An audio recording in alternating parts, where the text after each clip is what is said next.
ஒரு ஊர்ல ஒரு ஆள் இருந்தான். கற்பனையிலேயே காலத்தை கடத்திக்கிட்டு இருந்தான். ஒரு நாள் ஒரு மரத்தடியில உட்காந்துருந்தான். அவனுக்கு பசிக்கிற மாதிரி தெரிஞ்சது. உடனே கற்பனையிலேயே சாப்பிட ஆரம்பிச்சுட்டான். அதாவது எதிரில் இலை போட்டு சாப்பாடு போடப்பட்டிருக்கிறதாகவும் அதை இவன் சாப்பிட்றதாகவும் நினைச்சுக்கிட்டு கையை மட்டும் வாய்க்கும் தரைக்குமா அப்படியும் இப்படியும் கொண்டுகிட்டு போய் பாவனை பண்ணிக்கிட்டே இருக்கிறான். தூரத்துல இருந்து பாக்குறவங்களுக்கு இவன் ஏதோ பலமான விருந்து சாப்பிட்டுட்டு இருக்கிறான் அப்படின்னு தான் தோணும். அது மாதிரியே பண்ணிட்டு இருந்தான். அந்த வழியா ஒரு சன்னியாசி வந்துகிட்டு இருந்தார். இவனை பார்த்தார். என்ன இவன் இப்படி பண்ணிட்டு இருக்கிறானே அப்படின்னு நினைச்சாரு. கொஞ்ச நேரம் அவனையே உத்து பார்த்துக்கிட்டு இருந்தார். இவரை பார்த்ததும் அவன் இன்னமும் சுவாரஸ்யமா சாப்பிட ஆரம்பிச்சுட்டான். அப்பப்பா, என்ன இது, இந்த குழம்பு இவ்வளவு காரமா இருக்கு, என்னுடைய நாக்கே எரிஞ்சு போடும் போல இருக்க அப்படின்னு சொல்லிட்டு பக்கத்துல ஒரு குவளையை எடுத்து தண்ணி குடிக்கிறது மாதிரி பாவனை பண்றான். அப்பாடா, இப்போ கொஞ்சம் பரவாயில்ல அப்படின்னு சொல்லிட்டு குவளையை கீழே வைக்கிறது மாதிரி ஒரு பாவனை பண்றான். சன்னியாசி பார்த்தார். என்னப்பா, சாப்பாட்டுல காரம் அதிகமோ அப்படின்னார். ஆமா சுவாமி, ஞாபகம் மறதியில் கொஞ்சம் மிளகாய் அதிகமா சேர்த்துக்கிட்டேன் அப்படின்னா. சரி சாப்பிடு அப்படின்னு சொல்லிட்டார். அவன் சாப்பிட்டு முடிக்கிற வரைக்கும் பொறுமையா உட்காந்துருந்தார். அவன் அப்பாடா அப்படின்னு சொல்லிட்டு மறுபடியும் தண்ணியை எடுத்து குடிச்சான். எல்லாம் கற்பனையிலேயே. அதுக்கப்புறம் சன்னியாசி பேச ஆரம்பிச்சார். இதை பாருப்பா, உன்னுடைய கற்பனையை நான் மெச்சுறேன். இருந்தாலும் உன் சாப்பாட்டுல ஒரு இனிப்பையும் வச்சிருக்கலாமே, ஏன் மிளகாய அளவுக்கு அதிகமா போட்டுட்டு அவஸ்தைப்படுறேன் அப்படின்னார். அவன் யோசிக்க ஆரம்பிச்சான். அதுக்கப்புறம் இவர் சொன்னார், இதை பாருப்பா, இனிமேல உன்னுடைய கற்பனையும் உயர்ந்ததாக இருக்கட்டும் அப்படின்னு உபதேசம் பண்ணிவிட்டு போனார். எப்பவும் உயர்வை பத்தியே சிந்திக்கணும். உயர்வு கிடைக்கலன்னா கூட அப்படி சிந்திக்கிறத நிறுத்தப்படாது அப்படிங்கிறார் திருவள்ளுவர். உள்ளுவது எல்லாம் உயர் உள்ளல், மற்ற அது தள்ளினும் தள்ளாமை நீர்த்து. ஊக்கம் இல்லாம உலகத்துல வாழ்ந்து பிரயோஜனம் இல்லை. அதனால உயர்வாகவே சிந்திக்கணும். அது நம்மளை ஊக்கப்படுத்தும். இது பெரிய ஒரு வாக்கு. இந்த உலகத்துல கற்பனையிலேயே வாழ்கிற சில கஞ்சர்களும் உண்டு. அதாவது 2 கஞ்சர்கள், 2 பேரும் பக்கத்து பக்கத்து ஊர்ல இருந்தாங்க. பொங்கல் சமயம் ஒரு கஞ்சன் தன்னுடைய மகனை கூப்பிட்டான். இதோ பாருப்பா, பக்கத்து ஊர்ல என்னுடைய நண்பன் ஒருத்தன் இருக்கிறான். அவனுக்கு பொங்கல் பரிசு ஏதாவது கொடுக்கணும். நான் ஒரு 4 ஆட்டுக்குட்டியை தரேன், நீ கொண்டுகிட்டு போய் கொடுத்துட்டு வந்து விடுறியா அப்படின்னு கேட்டான். சரி, நான் புள்ள ஒரு பைய கையில் எடுத்துக்கோன்னா. அவன் எடுத்துக்கிட்டான். இந்த ஆட்டுக்குட்டி பிடிச்சிக்கோ அப்படின்னு சொல்லி ஒவ்வொன்னா போடுறேன் பார் அப்படின்னு சொல்லிட்டு 1 2 3 4 அப்படின்னு எண்ணிக்கிட்டே வெறும் சைகையாலேயே ஆட்டுக்குட்டியை பிடிச்சி போடுறது மாதிரி பாவனை பண்ணிட்டு இருக்கிறான். அவன் பிள்ளையும் அது ரொம்ப அக்கறையா வாங்கிக்கிறது மாதிரி வாங்கிட்டு அந்த பைய தூக்கிட்டு அடுத்த ஊருக்கு போறான். இவன் அங்க போய் சேர்ந்த நேரத்துல அந்த கஞ்சன் ஊர்ல இல்ல, எங்கேயோ வெளியில போயிருக்கிறான். அவனோட புள்ள மட்டும்தான் வீட்டுல இருந்தான். இவன் அவன்கிட்ட, இதை பாரு, எங்க அப்பா உங்க அப்பாவுக்கு ஆட்டுக்குட்டி கொடுத்து அனுப்பியிருக்கிறாரு, குடிச்சுக்கோ அப்படின்னு சொல்லி பாவனையிலேயே ஒவ்வொன்னா எடுத்து அவன்கிட்ட கொடுத்துட்டான். அவனும் வாங்கிட்டான் வாங்குறது மாதிரி. அப்புறம் சொன்னான், சரிப்பா, நானும் பதிலுக்கு ஏதாவது ஒன்னுகிட்ட கொடுக்கணும் இல்லையா, அதனால அந்த பைய புடி, ஒரு 10 எலுமிச்சம்பழம் தரேன், பதிலுக்கு அதை நீ எடுத்துட்டு போ அப்படின்னு சொல்லி கையாலேயே ஒவ்வொன்னா எடுத்து போடுறது மாதிரி பாவனை பண்ணிவிட்டான். அவனும் ரொம்ப நன்றி அப்படின்னு சொல்லிவிட்டு அதை வாங்கிட்டு போயிட்டான். கொஞ்ச நேரம் கழிச்சு வெளியில போயிருந்த அப்பங்காரன் திரும்பி வந்தான். புள்ள சொன்னான், அப்பா, உன்னோட நண்பர் அவருடைய மகன் மூலமா உனக்கு 6 ஆட்டுக்குட்டி கொடுத்து அனுப்பியிருந்தார். நானும் பதிலுக்கு ஒரு 10 எலுமிச்சம்பழம் கொடுத்து அனுப்பியிருக்கிறேன் அப்படின்னா. எப்படிடா கொடுத்தேன்னு கேட்டார் அப்பா. இப்படிதான் கொடுத்தேன்னு சொல்லி சைகையிலேயே காட்டினான். இதை பார்த்ததும் அப்பங்காரனுக்கு பயங்கரமா கோவம் வந்துட்டுது. பலார்னு அரைஞ்சுட்டான் பையனு. ஏன்பா அரைஞ்ச? 10 எலுமிச்சம்பழம் கொடுத்துட்டேனே அப்படிங்கிறதுக்காகவா அப்படின்னு கேட்டான். அது கூட பரவாயில்ல, நீ காட்டுற சைகையை பார்த்தா ஆரஞ்சு பழம் சைஸுக்கு இருக்குதே, அவ்வளவு பெருசா ஏன் கொடுத்த? அதுதான் எனக்கு கோபம் அப்படின்னா.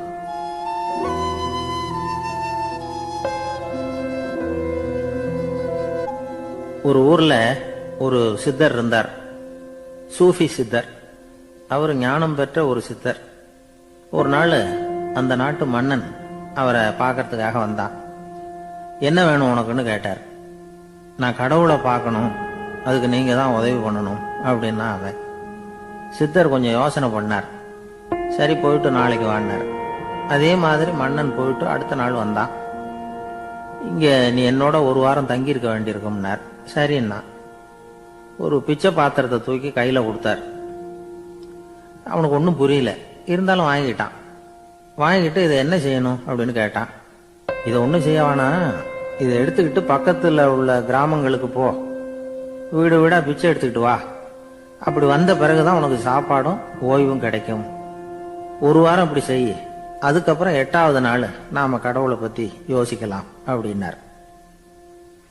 இப்படி ஒரு சொன்னதை கேட்டதும் அந்த அரசனுக்கு அதிர்ச்சி ஆயிட்டுது.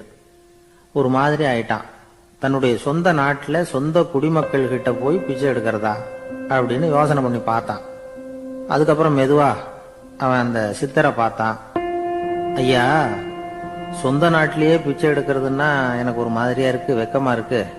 நான் வேணும்னா வெளி தேசத்துல எங்கேயாவது போய் பிச்சை எடுக்கவா அப்படின்னு கேட்டான். இதுக்கு அந்த சித்தர் ஒரு சம்மதிக்கல. இதோ பாரு, உன்னால பிச்சை எடுக்க முடியலன்னா பேசாம திரும்பி அரண்மனைக்கே போயிடு. அதுக்கப்புறம் கடவுளை பத்தி எல்லாம் பேசுறதுக்கு என்னை தேடிட்டு வரக்கூடாது அப்படின்னு விட்டாரு. மன்னன் தயங்கினான். இருந்தாலும் மனசை சரி பண்ணிட்டு சம்மதிச்சான். சரிங்க, ஒரு வாரம் இங்க தங்குறேன், நீங்க சொல்றது மாதிரி பக்கத்து கிராமங்களுக்கு போறேன், வீடு வீடா பிச்சை எடுக்கிறேன், வர்றேன் அப்படின்னா. ஒரு வாரம் தெரு தெருவா பிச்சை பாத்திரத்தோட அலைஞ்சான். சொந்த ஊர்ல சொந்த குடிமக்கள் கிட்ட பிச்சை எடுத்தான். 7 நாள் முடிஞ்சது. 8வது நாள் அந்த சித்தர் மன்னனை கூப்பிட்டார். இப்படி வாழ்னார். வந்தான். இனிமே நீ கடவுளை பத்தி என்கிட்ட கேட்கலாம்னார். இனிமே கேட்கறதுக்கு ஒண்ணுமே இல்லை சுவாமின்னா இவன். ஒரு வார காலம் பிச்சை எடுத்த பிறகுதான் கடவுளை காண முடியும் அப்படின்னு நான் கனவு கூட காணவில்லைன்னா. அப்படின்னா நீ பிச்சை எடுத்த காலத்துல அப்படி என்னதான் நடந்தது அப்படின்னு கேட்டார் அவரு. சுவாமி, ஒரு வார காலம் பிச்சை எடுத்ததுல என்னுடைய ஆணவம் அழிஞ்சுட்டுது. அது இப்ப இருக்கிற இடமே தெரியல. இப்ப அதை காணவே காணோம். பிச்சைக்காரனா இருந்தப்போ பெற்றதை மன்னனாக இருக்கும் போது பெற முடியாதுங்கிறத புரிஞ்சுக்கிட்டேன் அப்படின்னா மன்னன். அடக்கம் பிறந்தவுடன் தெய்வீக கதவுகள் திறந்து கொள்கின்றன அப்படிங்கிறார் ஓஷோ. நம்மால் ஒருத்தன் ஆணவம் அழியணுங்கிறதுக்காக ஒரு திருவோட்டை எடுத்துக்கிட்டு தெரு தெருவா பிச்சை எடுக்க ஆரம்பிச்சான். என்ன, தெய்வீக கதவுகள் திறந்துதா அப்படின்னு கேட்டார் ஒருத்தர். தெய்வீக கதவு திறக்கிறதுக்கு முன்னாடியே எங்க வீட்டு கதவு சாத்திக்கிட்டுதுன்னா. என்னடா சொல்றேன்னார். இனிமே வீட்டுக்குள்ளேயே வர வேணாம், இதையே தொழிலா வச்சுக்கோ அப்படின்னு எங்க வீட்டுல சொல்லிவிட்டாங்க சார் அப்படின்னா.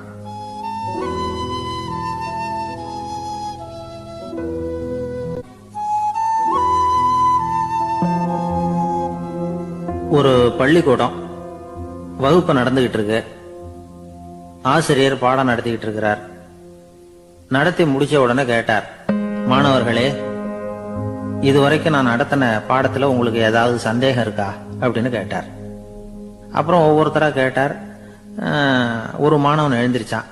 சார், எனக்கு சந்தேகம் எதுவுமே இல்லைன்னா. ஏன்னு கேட்டார். ஏன்னா எனக்கு நீங்க நடத்தின பாடம் தெளிவா புரிஞ்சுட்டுது, அதனால சந்தேகம் வரலன்னா. இன்னொரு மாணவன் எழுந்திருச்சான். சார், எனக்கும் சந்தேகம் எதுவும் இல்லைன்னா. ஏண்டான்னு கேட்டார். ஏன்னா எனக்கு நீங்க நடத்தின பாடம் எதுவுமே புரியல, அதனால சந்தேகம் வரல அப்படின்னா. இந்த இடத்துல நாம கொஞ்சம் சிந்திச்சு பார்க்கணும்.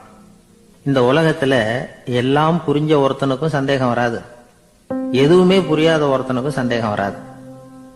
அறகுறையா புரிஞ்சுக்கிட்டவன் இருக்கான் பாருங்க, அவனுக்கு தான் அடிக்கடி சந்தேகம் வரும். ஆக மாணவர்களை இந்த 3 வகையா பிரிக்கலாம். அதே மாதிரிதான் மனிதர்களையும் 3 வகையா பிரிக்கிறாங்க ஆன்மீகவாதிகள். ஒரு ஆன்மீக பெரியவர் என்ன சொல்றார் தெரியுமா? இந்த உலகத்துல 3 வகையான மனிதர்கள் இருக்கிறாங்களாம். முதல் வகை எப்படி தெரியுமா? இவங்களுக்கு எதையும் தெரிஞ்சுக்கணுங்கிற அவசியமே கிடையாது. ஏன்னா அவங்களுக்கு எல்லாமும் தெரியும். இவங்க ஞானத்தின் முழு வடிவா இருக்கிற காரணத்தினால அவங்களுக்கு எந்த சந்தேகமும் இல்லை, எந்த கேள்விகளும் கிடையாது. இந்த நிலையில இருக்கிறவன் கிருஷ்ணன். எல்லாத்துக்கும் விட தெரிஞ்சுக்கிட்ட நிலையில அவன் விடையாக மாறிவிட்டான் அப்படின்னு சொல்லுவாங்க. 2வது நிலையில இருக்கிறவன் அர்ஜுனன். இவனுக்கு எப்ப பார்த்தாலும் கேள்விதான், சந்தேகம்தான். பதில் சொல்ல சொல்ல அவனுக்கு இருக்கிற சந்தேகமும் அதிகமாகிட்டே இருக்கும், குறையவே குறையாது. அர்ஜுனன் மாதிரி உள்ளவங்க எப்பவும் கேள்வி கேட்டுக்கிட்டே இருப்பாங்க. ஒரு கேள்விக்கு விட கிடைச்சுட்டுன்னு வைங்க, உடனே இன்னொரு கேள்வி அவங்க கிட்ட இருந்து வரும். கிருஷ்ணனுடைய நிலை எப்படின்னா அது கேள்விகளே அற்ற ஒரு நிலை. அர்ஜுனனுடைய நிலை எப்படின்னா அது கேள்விகளை தவிர வேறு எதுவும் அற்ற ஒரு நிலை. இவங்களை தவிர இன்னொரு ஆள் இருக்கிறான், அவனுக்கும் கேள்விகள் அற்ற ஒரு நிலை தான். அவன் யாருன்னா துரியோதனன். இவனுக்கு தெரிஞ்சுக்கணுங்கிற எண்ணமே சுத்தமா கிடையாது. ஆவலே இல்லைங்கிறதுனால அதை புரிஞ்சுக்கணுங்கிற அவசியமும் இல்லை. அதனால அவனுக்கு கேள்விகளற்ற ஒரு நிலையில அவன் இருந்துகிட்டு இருக்கிறான். எல்லா பதிலும் தெரிந்து கொண்ட நிலையில கிருஷ்ணனும் கேள்விகளற்ற நிலையில இருக்கிறான். தெரிஞ்சுக்கணுங்கிற ஆவலே இல்லாத துரியோதனனும் கேள்விகளற்ற நிலையிலேயே இருக்கிறான். இப்படியும் இல்லாம அப்படியும் இல்லாம ரெண்டும் கெட்டான நிலையில இருக்கிறானே, அவன் தான் அர்ஜுனன். அதனால பெரியவங்கள்லாம் என்ன சொல்றாங்கன்னா, இந்த உலகத்துல அர்ஜுனன்களா இருக்கிறவங்க ஒண்ணு துரியோதனனா மாறிடணும், இல்லைன்னா கிருஷ்ணனா மாறிடணும். இதை தவிர வேற வாய்ப்பு இல்லை. துரியோதனன் மாதிரி உள்ளது விலங்கு நிலை, கிருஷ்ணன் மாதிரி உள்ளது தெய்வ நிலை. அர்ஜுனன் விலங்காவும் ஆக முடியல, தெய்வமாவும் ஆக முடியல. இப்படி ரெண்டும் கெட்டானா இருக்கிற வரைக்கும் இந்த கேள்விகளும் பிரச்சனைகளும் இருந்துகிட்டே தான் இருக்கும். இதுதான் பெரியவர்கள் சொல்லுகிற அனுபவ உண்மை. ஒரு ஆசிரியர் ரொம்பவும் விரிவா விளக்கமா பாடம் நடத்தின பிறகு, மாணவர்களே ஏதாவது சந்தேகம் இருந்தா கேளுங்கன்னாராம். ஒரு மாணவன் எழுந்திருச்சான். சார், எனக்கு ஒரு சந்தேகம்னா. என்னன்னு கேட்டார். இது வரைக்கும் என்ன பாடம் சார் நடத்துனீங்க அப்படின்னா அந்த பையன்.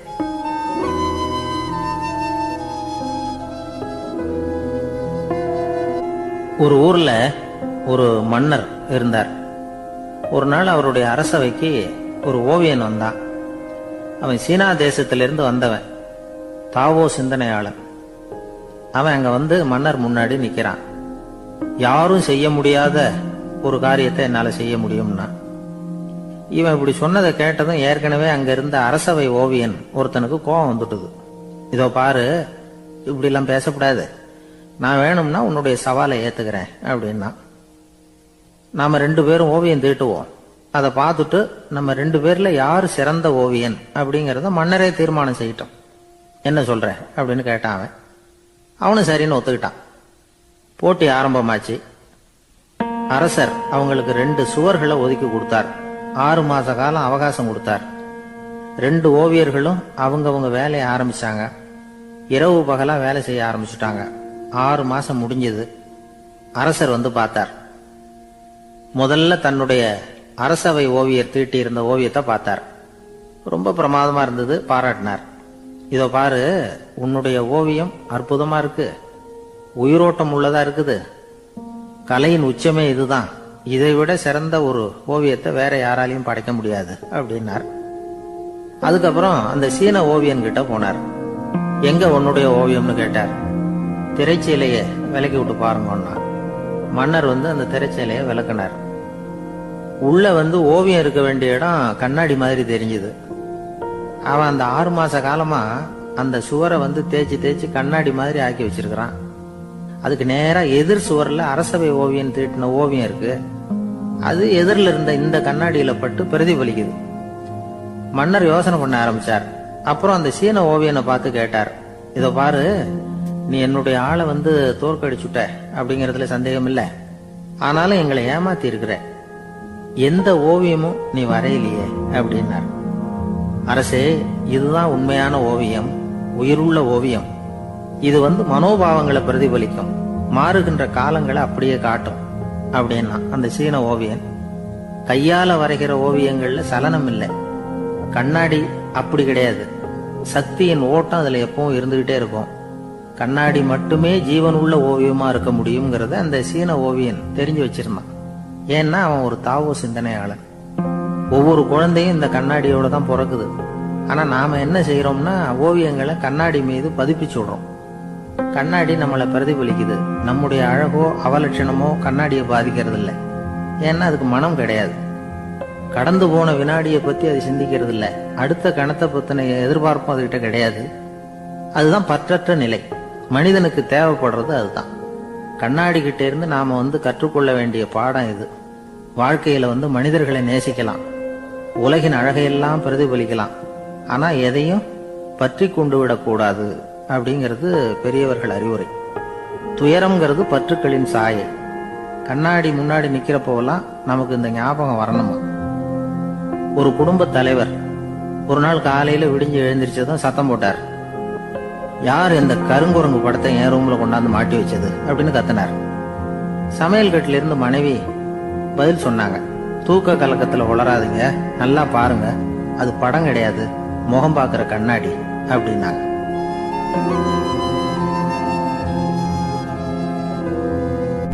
ஒரு ஆளு வேகமா நடந்து போய்கிட்டு இருந்தான்.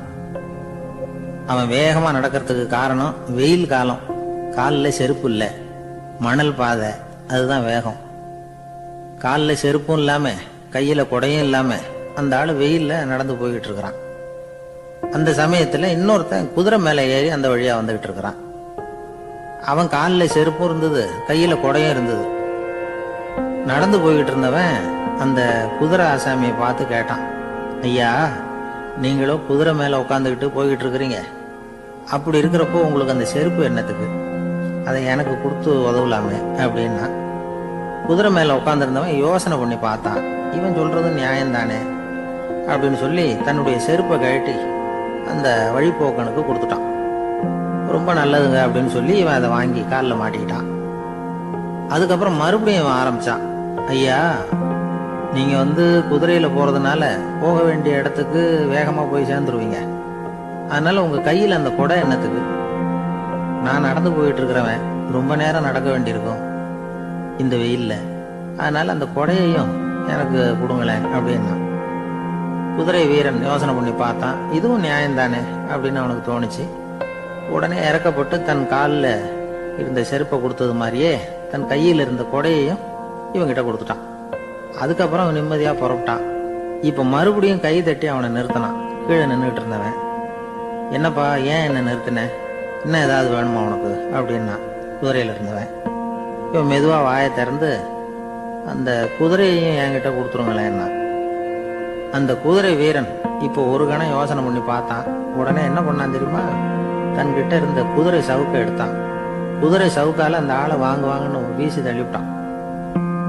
இவ்வளவு சவுக்கடியும் வாங்கிட்டு இந்த ஆள் என்ன பண்ணான் தெரியுமா? சிரிக்கிறான். அடி வாங்கிட்டு யாராவது சிரிப்பாங்களா? குதிரை வீரனுக்கு ஒன்றும் புரியல. என்னப்பா அது, ஏன் இப்படி அடி வாங்கிட்டு இப்படி சிரிக்கிறியே அப்படின்னு கேட்டான். இப்ப அந்த வழிபோக்கன் சொல்றான், ஐயா, நான் இப்படி சிரிக்கிறதுக்கு காரணம் இருக்கு. இப்படி குதிரை கேட்டு உங்ககிட்ட அடி வாங்கலைன்னு வச்சுக்கோங்க, என் உயிர் உள்ள வரைக்கும் மனசுல ஒரு தவிப்பு இருந்துகிட்டே இருக்கும். செருப்பையும் கொடையையும் கேட்ட உடனே கொடுத்தவன் குதிரையையும் கேட்டிருந்தா கொடுத்துருப்பானோ அப்படிங்கிற பேராசையில ஏங்கிக்கிட்டே இருந்திருப்பேன். இப்போ உங்ககிட்ட அடி வாங்கின பிறகு என்னுடைய அந்த சந்தேகம் தீர்ந்து போச்சு. என்னுடைய ஆசைக்கு எல்லை எது அப்படிங்கறத எனக்கு புரிஞ்சுட்டுது அப்படின்னு சொல்லிவிட்டு அவன் நடக்க ஆரம்பிச்சுட்டானான். ஆசைக்கும் எல்லை உண்டு அப்படிங்கிறத விளக்கறதுக்காக வாரியார் சுவாமிகள் சொல்ற கதை இது. இந்த காலத்திலயும் ஒருத்தன் அது மாதிரி கொடை செருப்போட குதிரையில போய்கிட்டு இருந்தான். எதிரில் நடந்து வந்தவன், ஐயா, உங்க கொடையை எனக்கு கொடுங்களேன்னு கேட்டான். உடனே அவன் குதிரையிலிருந்து கீழே குதிச்சு அவனை சாட்டையால் அடிக்க ஆரம்பிச்சுட்டான். இன்னொருத்தர் அந்த வழியா வந்தவர் இதை பார்த்தார். ஏன்பா, அவன் கேட்டான், உன்னால முடியலன்னா இல்லைன்னு சொல்லிட வேண்டியது தானே, அதுக்காக ஏன் இப்படி அவனை போட்டு அடிக்கிறேன்னு கேட்டார். உங்களுக்கு விவரம் புரியாது சார், காலம் ரொம்ப கெட்டு போச்சு. கேட்டதை கொடுத்தேன்னு வச்சுக்கோங்க, இந்த குதிரையே என்னோடது, அவன் திருடிக்கிட்டு போறான் அப்படின்னு என் பேர்ல புகார் கொடுக்க ஆரம்பிச்சிருவான் சார் அப்படின்னா. அது எப்படி அவ்வளவு உறுதியா சொல்றேன்னு கேட்டார் அவரு. ஏற்கனவே அது மாதிரி ஒருத்தன் பேர்ல புகார் கொடுத்துட்டு தான் இந்த குதிரையை நான் தள்ளிட்டு வந்துகிட்டு இருக்கிறேன் அப்படின்னா. ஒரு காட்டுல ஒரு நரி இருந்தது. ஒரு நாள் காலை நேரம் அது தன்னுடைய இருப்பிடத்துல இருந்து வெளியில வந்தது. கொஞ்சம் தூரம் நடந்து வந்தது. அப்பதான் அது தன்னோட நிழலை கவனிச்சு பார்த்தது. பார்த்தா அது ரொம்ப நீளமா பெருசா இருக்குது. காலை நேரத்துல நிழல் அப்படித்தானே இருக்கும். ஆனா அந்த நரிக்கு அந்த விஷயம் தெரியல. தன்னுடைய நீண்ட பெரிய நிழலை பார்த்து ஆச்சரியப்பட்டது. ஆஹா, நாம இவ்வளவு பெருசாவா இருக்கிறோம் அப்படின்னா என்னுடைய காலை சாப்பாட்டுக்கு ஒரு யானை இல்லைன்னா ஒரு ஒட்டகம் கிடைச்சாதான் சரியா இருக்கும் போல இருக்கு அப்படின்னு முடிவு பண்ணிட்டு உடனே ஒரு யானை அல்லது ஒட்டகத்தை தேடி அலைஞ்சது. எங்க கிடைக்கும்னு கிடைக்கவே இல்லை. மத்தியானம் 12 மணி ஆயிட்டுது. பசியோட அலையுது. இப்ப தன்னோட நிழலை பார்த்தது. அது மத்தியான நிழல் எப்படி இருக்கும், அது ரொம்பவும் குறுகி போய் தெரிஞ்சது. உடனே அந்த நரி என்ன நினைச்சுக்கிட்டு தான் தெரியுமா? காலை ஆகாரம் சாப்பிடாததுனால நம்ம உடம்பு இப்படி அழைச்சி போட்டுதே அப்படின்னு நினைச்சுக்கிட்டு தான். கொஞ்ச நேரம் கழிச்சு மறுபடியும் தன்னுடைய நிழலை பார்க்குது. அது இன்னமும் குறுகி போய் காலடியிலேயே வந்துட்டுது. அதுக்கு பயமா போயிடுது. ஐயோ, இன்னும் கொஞ்ச நேரத்துல நாம இறந்துருவோம் போல இருக்க. இப்ப என்ன செய்யறது? இந்த சமயத்துல ஒரு எறும்பு கிடைச்சா கூட போதும், அதை நம்ம காலை ஆகாரமா நினைச்சு சாப்பிட்டுள்ளாமே அப்படின்னு நினைச்சுதான். நம்முடைய நிழல் கூட நம்மள மாதிரியே தான் அடிக்கடி மாறிக்கிட்டே தான் இருக்குது. அது எப்பவும் ஒரே மாதிரி இருக்கிறது இல்ல. மனிதனுக்கு ஏற்படுகிற தன்முனைப்பு இருக்கு பாருங்க, ஈகோ, அது கூட ஒரு நிழல் மாதிரி தானா. அப்படி நினைக்க ஆரம்பிச்சுட்டா அதனால ஏதும் பிரச்சனை வராதான். தன்முனைப்பை நிழல் போலவே ஏற்றுக்கொள்ளுங்கள் அப்படிங்கிறது பெரியவங்க கருத்து. ஒரு காரியத்தை வெற்றிகரமா நல்ல விதமா செஞ்சு முடிக்கிறோம்னு வச்சுக்கோங்க, அந்த சமயத்துல ஒரு வித நுட்பமான தற்பெருமை நமக்குள்ள உண்டாகுது. இது இயற்கையானது, அதனால இது மேல பற்று வைக்கக்கூடாது. அப்படி வைக்க ஆரம்பிச்சுட்டா அந்த தற்பெருமை ஒரு நிரந்தர விருந்தாளியா நம்ம கிட்ட தங்கிக்கும். நம்ம நிழல் எப்படின்னு பாருங்க, நாம நடக்கும் பொழுது நம்ம பின்னாடியே வரும். தன்முனைப்பையும் அப்படியே நினைச்சுக்குங்க. நிழல் யாருக்கும் எந்த பிரச்சனையையும் உண்டாக்குறது இல்லை. ஆனா அந்த நிழலை கண்டே நாம பயப்பட ஆரம்பிச்சுட்டா நாம எதுலயும் வெற்றி காண முடியாது. நிழலோட சண்டை போடக்கூடாது. அது மாதிரி தன்முனைப்போடவும் நாம சண்டை போட வேண்டியதில்லை. இல்லாத ஒன்றோடு சண்டை போடுறது எப்படின்னா, அது இருட்டோட சண்டை போடுறது மாதிரி. நாம நிழல் கிடையாது, நம்ம கிட்ட இருக்கிற தன்முனைப்பு ஒரு நிழல். நம்ம நிழலையும் நமக்கு சமமா பாக்குறோம் பாருங்க, அங்கதான் சிக்கலே ஆரம்பம். இப்போ நாம நடந்து போய்கிட்டு இருக்கிறோம், நம்ம நிழல் தரையில விழுது. யாரோ ஒருத்தர் நம்ம நிழல் மேல காலை வச்சு நடந்து போறார். உடனே அவர்கிட்ட சண்டைக்கா போறோம், ஏண்டா என் நிழலை மிதிச்ச அப்படின்னு. நமக்கு தெரியும் அது நிழல் தாங்கிறது. அவர் உங்க மேல நடக்கல, உங்களுடைய நிழல் மேலதான் நடக்கிறார். அது மாதிரி உங்க தன்முனைப்பின் மேல யாராவது நடந்தா உங்களை அவமானப்படுத்துறதா நினைக்கிறீங்க. காரணம், நாமளும் நம்ம தன்முனைப்பும் ஒண்ணுங்கிற நினைப்பு தான் காரணம். மற்றபடி வேற ஒண்ணும் கிடையாது. நம்ம நிழல் மேல நடக்கிறவர் நம்மளை காயப்படுத்துறது இல்லை. தன்முனைப்பை வேண்டாத ஒன்னாவும் பார்க்க வேண்டியதில்லை. அது இயற்கை. நிழலை உங்க முன்னாடி வைக்க வேணாம், அது உங்க பின்னாடியே இருக்கட்டும். நிழலின் நிழலாகி விடாதீர்கள், நீங்கள் நீங்களாகவே இருங்கள். இதுதான் சான்றோர் சிந்தனை. ஒரு பேருந்துல ஒரே நெரிசல். ஒருத்தர் பக்கத்துல நின்றுகிட்டு இருந்தவர்கிட்ட ரொம்ப பணிவா விசாரிச்சார், ஏன் சார் நீங்க ஏதாவது பெரிய உத்தியோகத்துல இருக்கிறீங்களா அப்படின்னார். அப்படிலாம் ஒண்ணும் இல்லைங்கன்னார் அவரு. அப்படின்னா வேற ஏதாவது அரசியல்ல பெரிய பதவியில் இருக்கிறீங்களா அப்படின்னு கேட்டார். அதுவும் இல்லைங்கன்னார். சரி, பணமாவது அதிகமா வச்சிருக்கீங்களா அப்படின்னு கேட்டார். அப்படிலாம் ஒன்றும் கிடையாது சார்னார் அவரு. அப்புறம் எதுக்குடா என் காலை மிதிச்சுக்கிட்டு இருக்கிற, இடரா காலை அப்படின்னாராம் இவர். ஒரு ரயில் வேகமா போயிட்டு இருக்கு. அது ஒரு ரயில்வே ஸ்டேஷன்ல கொஞ்ச நேரம் நின்னுது. அப்போ அதுல ஒரு ஆள் ஏறினார். தலையில ஒரு மூட்டையை வச்சிருந்தார். மூட்டையை தலையில சுமந்துக்கிட்டே உள்ள வந்தாரு. மூட்டையை தலையில சுமந்துக்கிட்டே ஒரு இடத்துல உட்கார்ந்தார். ரயில் மறுபடியும் புறப்பட்டது. இவர் தன் தலையில இருந்த மூட்டைய கீழே இறக்கி வைக்கணும்ல, வைக்கல, சுமந்துகிட்டே வர்றார். எதிரில் உட்கார்ந்துருந்தவர் கேட்டார், ஏங்க ஏன் இப்படியே உட்கார்ந்துருக்கிறீங்க தலையில மூட்டையை வச்சுக்கிட்டு, மூட்டையை கீழே இறக்கி வைக்கலாமே அப்படின்னார். வேணாங்க, பாவம், தலையில இருக்கிற மூட்டையை இறக்கி ரயில்ல வச்சா ரயிலுக்கு பாரம் அதிகமா இருக்கும் அப்படின்னார் அவரு. இப்படி ஒரு ஆளை பார்த்தா நமக்கு சிரிப்பு தான் வரும். ஏன்னா ரயிலுங்கிறது அந்த மூட்டையையும் சேர்த்து சுமந்துக்கிட்டு தான் போகுது. அவன் அந்த மூட்டையை தலையில வச்சிருந்தாலும் ஒண்ணுதான், தரையில வச்சிருந்தாலும் ஒண்ணுதான். அதனால ரயிலுக்கு எந்த மாற்றமும் ஏற்பட போறதில்லை. அதே மாதிரி தான் நம்ம மனமும். இதுவும் ஒரு தேவையில்லாத சுமை, அனாவசியமா சுமந்துக்கிட்டு இருக்கிறோம். இத கீழே இறக்கி வச்சுட்டா வாழ்க்கை பிரயாணம் சுகமா இருக்கும்.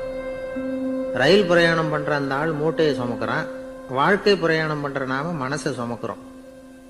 இது ரெண்டுக்கும் எந்த வித்தியாசமும் இல்லை.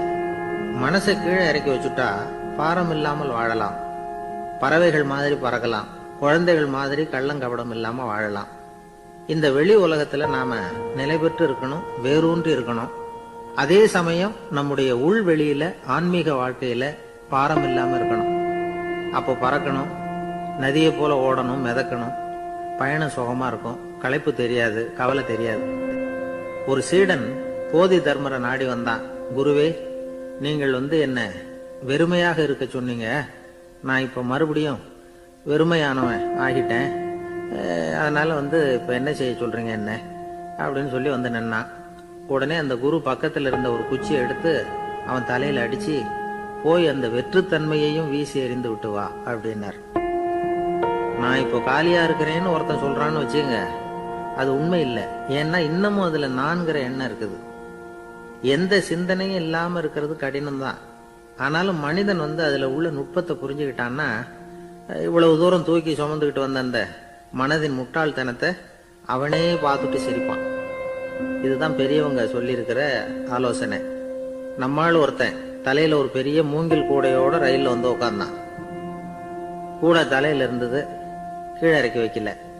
எதிரில் இருந்தவர் கேட்டார், ஏங்க எதுக்காக அதை அனாவசியமா சுமந்துகிட்டே இருக்கீங்க, கீழே இறக்கி வைங்களேன்னார். இல்லைங்க, நான் வீட்டை விட்டு புறப்படும் பொழுதே என் பையன் சொல்லிவிட்டான் கூடைய தலையை விட்டு இறக்கக்கூடாதுன்னு அப்படின்னார். அவன் சின்ன பையன், விவரம் இல்லாம சொல்லியிருப்பான். இப்ப என்ன நேரில் வந்தா பாத்துக்கிட்டு இருக்கிறான், நீங்க இறக்கி வைங்கன்னார் அவர். அவன் நேரில் பாத்துக்கிட்டு இல்ல, இருந்தாலும் நான் இந்த கூடையை கீழே இறக்கி வச்சா அது அவனுக்கு தெரிஞ்சிடும் அப்படின்னாரு இவர். அது எப்படின்னாரு அவர். அவன் தனக்கு டிக்கெட் வாங்க வேணாம்னு சொல்லி இப்ப இந்த கூடைக்குள்ளதான் உட்கார்ந்துருக்கிறான் அப்படின்னார் இவர். ஒரு ஊர்ல ஒரு மன்னர் இருந்தார். அழகான அரண்மனையில அவர் இருந்தார். அந்த அரண்மனையை விட அழகா ஒரு மாளிகையை அந்த ஊர்லயே வேற ஒருத்தன் கட்டியிருந்தான். அப்படி கட்டி முடிச்சதுல அவனுக்கு ரொம்ப பெருமை. எத்தனையோ செல்வந்தர்கள்லாம் பார்த்துட்டு, இந்த மாளிகையை விலைக்கு கொடுத்துடுறியா, எவ்வளவு விலை சொன்னாலும் சரி நாங்க வாங்கிக்கிறதுக்கு தயாரா இருக்கோம் அப்படின்னு சொல்லி கேட்டு பார்த்துட்டாங்க.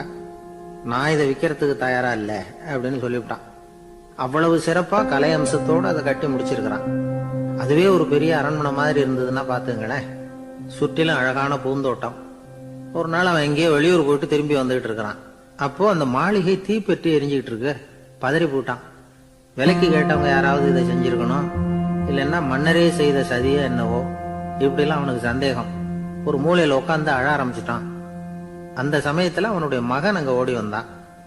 அப்பா அழாதீங்க, இதை நான் நேத்து ராத்திரியே நம்ம ஊர் மன்னருக்கு வித்துட்டேன். இதை கட்டி முடிக்க நமக்கு எவ்வளவு செலவாச்சோ அதை போல 3 மடங்கு விலைக்கு வித்துட்டேன், கவலைப்படாதீங்க. இதை விட அழகான மாளிகையை நாம புதுசா கட்டிக்கலாம்னா. இதை கேட்டதும் அழுதுகிட்டு இருந்தவன் அழுகையை நிறுத்தினான், சிரிக்க ஆரம்பிச்சுட்டான். இதே இடத்த நான் மன்னர்கிட்ட இருந்து விலைக்கு வாங்குவேன், இதை விட அழகான மாளிகையை கட்டுவேன் அப்படின்னு சுத்தி நின்ன எல்லார்கிட்டையும் சொல்லிக்கிட்டு இருந்தான். இந்த சமயத்துல அவனோட இளைய மகன் ஓடி வந்தான். அப்பா, அண்ணன் சொன்னதெல்லாம் சரிதான், மன்னர்கிட்ட விலை பேசினதெல்லாம் உண்மைதான். ஆனா வித்தது பேச்சு அளவுல தான். இனிமேதான் பத்திரம் வாங்கணும், எழுதணும், நீங்க கையெழுத்து போடணும், பதிவு பண்ணணும், மன்னர்கிட்ட பணம் வாங்கணும். அதுக்காகத்தான் உங்களை எதிர்பார்த்துக்கிட்டு இருந்தோம். அதுக்குள்ள இப்படி ஆயிட்டுதுன்னா. இப்ப சிரிச்சுக்கிட்டு இருந்தவன் சிரிப்பை நிறுத்தினான். மறுபடியும் குழந்தை மாதிரி அழ ஆரம்பிச்சுட்டான். இது ஒரு சம்பவம். இதுல இருந்து என்ன தெரியுது? அந்த அழகான மாளிகை தன்னுடையது அப்படின்னு நினைக்கும் பொழுது அவனுக்கு அழுகை வந்தது. அது தன்னுடையது இல்லை அப்படின்னு நினைக்கிற போது சிரிப்பு வந்தது. மறுபடியும் அது தன்னுடையதுதான் அப்படிங்கிற உணர்வு வரும்பொழுது அழுகை. எது எதிலிருந்து நீ நீங்கி இருக்கிறாயோ அது அதிலிருந்து உனக்கு துன்பம் இல்லை அப்படிங்கிறார் திருவள்ளுவர். இந்த உடம்பு என்னுடையதில்லை அப்படிங்கிற உணர்வு வந்துட்டா அது ஒரு பெரிய நிலை. அந்த நிலை வரணும். எல்லாத்தையும் பயன்படுத்திக்கலாம், ஆனா பற்றுல விழுந்துடக்கூடாது. உலகத்தில் இருங்கள், ஆனால் உலகத்தவராக இருக்காதீர்கள். உலகிற்குள் இருங்கள், உலகம் உங்களுக்குள் வந்துவிட அனுமதிக்காதீர்கள். விலகி இருங்கள், விழித்திருங்கள், மௌனமாய் பார்த்திருங்கள் அப்படிங்கிறது சான்றோர் கருத்து. செய்ய வேண்டிய கடமையிலிருந்து விலகி இருக்கிறவர்கள் நம்ம கிட்ட நிறைய பேர் உண்டு. அப்படிப்பட்ட ஒருத்தர் டாக்டர் கிட்ட போனார். டாக்டர், நான் ஒரு கவர்மெண்ட் ஆபீஸ்ல வேலை பார்க்கிறேன், எனக்கு ஒரே அசதியா இருக்கு, என்னை சோதிச்சு பாருங்க, ஆலோசனை சொல்லுங்க ஏதாவதுன்னார். டாக்டர் அவரை பரிசோதனை பண்ணி பார்த்துட்டு சொன்னார், இதோ பாரு, உனக்கு இப்போ தேவைப்படுறது முழு ஓய்வு. நீ எவ்வளவு சீக்கிரமா ஆபீஸுக்கு போறியோ அவ்வளவுக்கு உனக்கு நல்லது அப்படின்னாராம்.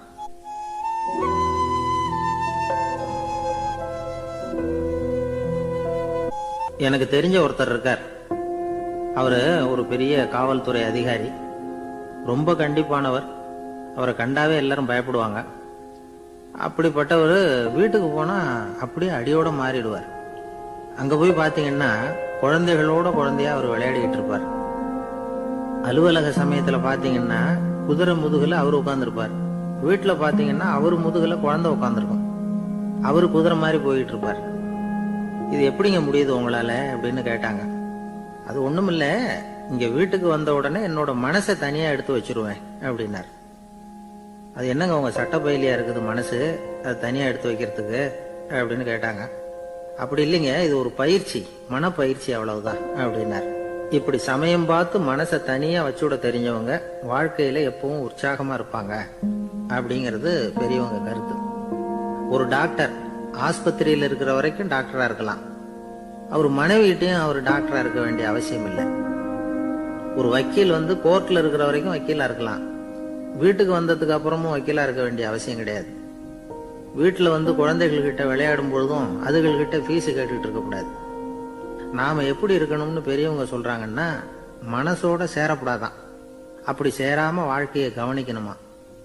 மனசை அப்படியே தனியா எடுத்து பக்கத்துல வச்சுடணும். அப்படின்னா அதை அப்படியே தூக்கி எறிஞ்சுடு அப்படின்னு அர்த்தம் இல்லை.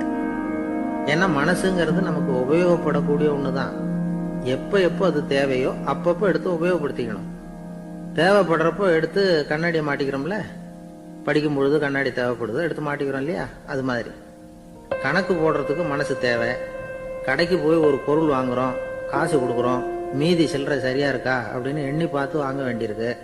அந்த சமயத்துல மனசை எடுத்து தனியா வச்சுட்டேன் அப்படின்னு சொல்லிட்டு இருக்க கூடாது. பரீட்சைக்கு படிக்க வேண்டியிருக்குது, படிச்சதையெல்லாம் அப்படியே நினைவில் வச்சுக்க வேண்டியிருக்கு, அந்த சமயத்துல மனசை தூக்கி எறிஞ்சுட்டேன் சார் அப்படின்னு சொல்லிட்டு இருக்க கூடாது. அப்படி சொன்னா பரீட்சை நம்மளை தூக்கி எறிஞ்சிடும். அதனால தேவைப்படுறப்போ மனசை உபயோகப்படுத்தணும், தேவையில்லாதப்போ அது தனியா ஓய்வு எடுத்துக்க விட்டுடணும். இப்படி நாம பழக்கப்படுத்திக்கிட்டா வாழ்க்கைங்கிறது நமக்கு புதுசா தெரியுமா. மனசுக்கும் ஒரு சக்தி கிடைக்கும். எந்திரங்களுக்கு ஓய்வு கொடுக்கற மாதிரி மனசுக்கும் ஓய்வு கொடுக்கணும், இல்லைன்னா அது களைச்சு போயிடும். குழந்தைகள் மனசை சுமந்துகிட்டு இருக்கிறது இல்ல. இது முதியவர்கள் குழந்தைகள் கிட்டே இருந்து கத்துக்க வேண்டிய ஒரு பாடம். ஆனாலும் இந்த கால குழந்தைகள் கிட்ட ரொம்ப எச்சரிக்கையா இருக்க வேண்டியிருக்கு.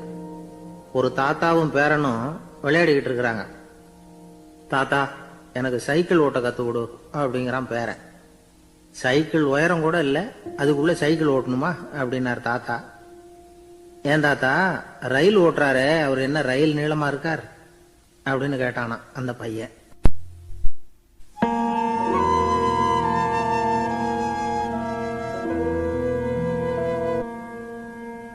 ஒரு நல்ல நகைச்சுவை எப்படி இருக்கணும், இதுக்கு ஒவ்வொருத்தர் ஒவ்வொரு மாதிரியான விளக்கத்தை கொடுத்திருக்கிறாங்க. ஆனா கலைவாணர் NS கிருஷ்ணன் கொடுக்கிற விளக்கம் என்ன தெரியுமா?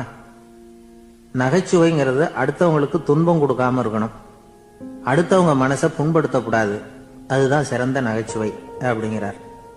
அதுக்கு அவர் உதாரணமும் கொடுக்கிறார்.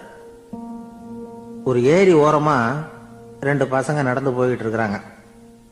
அதுல ஒருத்தன் பணக்கார வீட்டு பையன், இன்னொருத்தன் ஏழை. இவங்க 2 பேரும் போயிட்டு இருக்கிறாங்க. வழியில ஒரு இடத்துல ஒரு ஜோடி செருப்பு இவங்க கண்ணுல படுது. ஒரு விவசாயி அந்த செருப்பை அங்க விட்டுட்டு பக்கத்துல இருந்த ஏரியில கை காலை கழுவிட்டு இருக்கிறார். உடனே அந்த பணக்கார பையனுக்கு ஒரு ஐடியா. அவன் சொன்னானா, டேய், இப்போ ஒரு வேடிக்கை செய்யலாம், அந்த செருப்பு 2ஐயும் தூக்கி எட்டத்துல வீசி எரிஞ்சிருவோம். அந்த ஆள் பார்த்துட்டு செருப்பை தேடி அல்லாடுவான், அங்கேயும் இங்கேயும் ஓடுவான், திரு திருன்னு முழிப்பான். அதை பார்த்து நாம ரசிக்கலாம், நல்ல தமாஷா இருக்கும் அப்படின்னு இருக்கான். இப்படி சொல்லிவிட்டு அந்த செருப்புகளை தூக்கத்துக்கு போனானா. கொஞ்சம் பொறு அப்படின்னானா அந்த ஏழை பையன். ஏன்னு கேட்டிருக்கான் அவன். இப்போ அந்த ஏழை பையன் சொன்னானா, நீ சொல்றது ஒன்றும் வேடிக்கை கிடையாது, உன்னோட செருப்பு தொலைஞ்சா உன் அப்பா உடனே உனக்கு வேற செருப்பு வாங்கி கொடுத்துருவார். ஆனா அந்த ஆளுக்கு இந்த செருப்பு தொலைஞ்சதுன்னா வேற புதுசா வாங்கறதுக்கு வாயையும் வயத்தையும் கட்டி பணத்தை சேர்க்க வேண்டியிருக்கும். அதனால நான் ஒரு வேடிக்கை சொல்றேன், அது மாதிரி செய், அது இன்னமும் தமாஷா இருக்கும் அப்படின்னானா. எப்படி அது சொல்லுன்னு இருக்கான் அவன். செருப்பு 2ம் அது இருக்கிற இடத்துலயே இருக்கட்டும், உன் சட்ட பையிலிருந்து ஒரே ஒரு ₹1 நாணயத்தை எடு, அதை அந்த செருப்பு மேல அதோட குதிகால் பகுதியில வச்சுட்டு நாம 2 பேரும் அந்த மரத்துக்கு பின்னாடி ஓடி போய் மறைஞ்சு நின்னுக்குவோம், அப்புறம் பாரு வேடிக்கை அப்படின்னா. அதே மாதிரி ₹1 காசு செருப்பு மேல வச்சுட்டு இவங்க 2 பேரும் மறைஞ்சு நின்னுக்கிட்டாங்க. கொஞ்ச நேரத்துல அந்த விவசாயி வந்தார். காலில் உள்ள மண்ணை தட்டிவிட்டு செருப்பை மாட்டுறதுக்காக போனார். அங்க இருந்த காசு கண்ணுல போட்டுட்டுது. அவருக்கு ஆச்சரியமா போச்சு. அதை கையில எடுத்து பாக்குறார், 4 பக்கமும் திரும்பி திரும்பி பாக்குறார், யார் இதை வச்சிருப்பான்னு. கடைசியில ஆகாயத்தை பாக்குறார். ஆண்டவா, இது உன்னோட கருணை தான், நீ தான் யாரோ புண்ணியவான் மனசுல தர்மம் பண்ற எண்ணத்தை உண்டாக்கி இருக்கிற, அந்த புண்ணியவான் நல்லா இருக்கணும் அப்படின்னு வாழ்த்தி அந்த காசை கண்ணுல ஊத்திக்கிட்டாராம். மறைஞ்சிருந்து பார்த்துக்கிட்டு இருந்த ஏழை பையன் இப்படி சொன்னான், பாத்தியா, உன்னை புண்ணியவான்னு வாழ்த்திக்கிட்டு போறார் அந்த ஆள், அவருக்கும் சந்தோஷம், அதை பார்த்து நமக்கும் சந்தோஷம். உனக்கு 1 ரூபாங்கிறது ஒரு பெரிய விஷயம் இல்லை, ஆனா அதனால நமக்கு கிடைச்சிருக்கிற மகிழ்ச்சி ரொம்ப உயர்வானது அப்படின்னு நானா. வேடிக்கையும் கிண்டலும் இது மாதிரி அடுத்தவங்களுக்கு இடைஞ்சலா இல்லாம இருக்கணும் அப்படிங்கிறார் கலைவாணர். ஆனா பாருங்க, அவருக்கே இடைஞ்சலா வர்ற விஷயங்களை கூட அவர் வேடிக்கையா தான் எடுத்துக்கிட்டாராம்.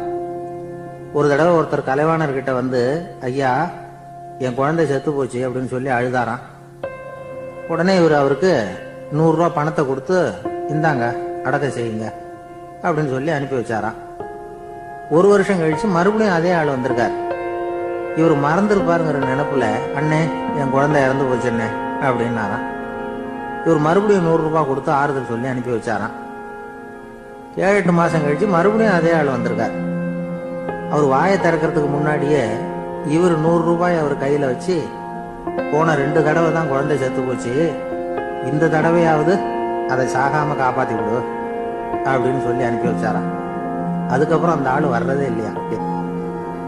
ஒரு ஊர்ல ஒரு ஆள் இருந்தான், தையல் கடை வச்சிருந்தான்.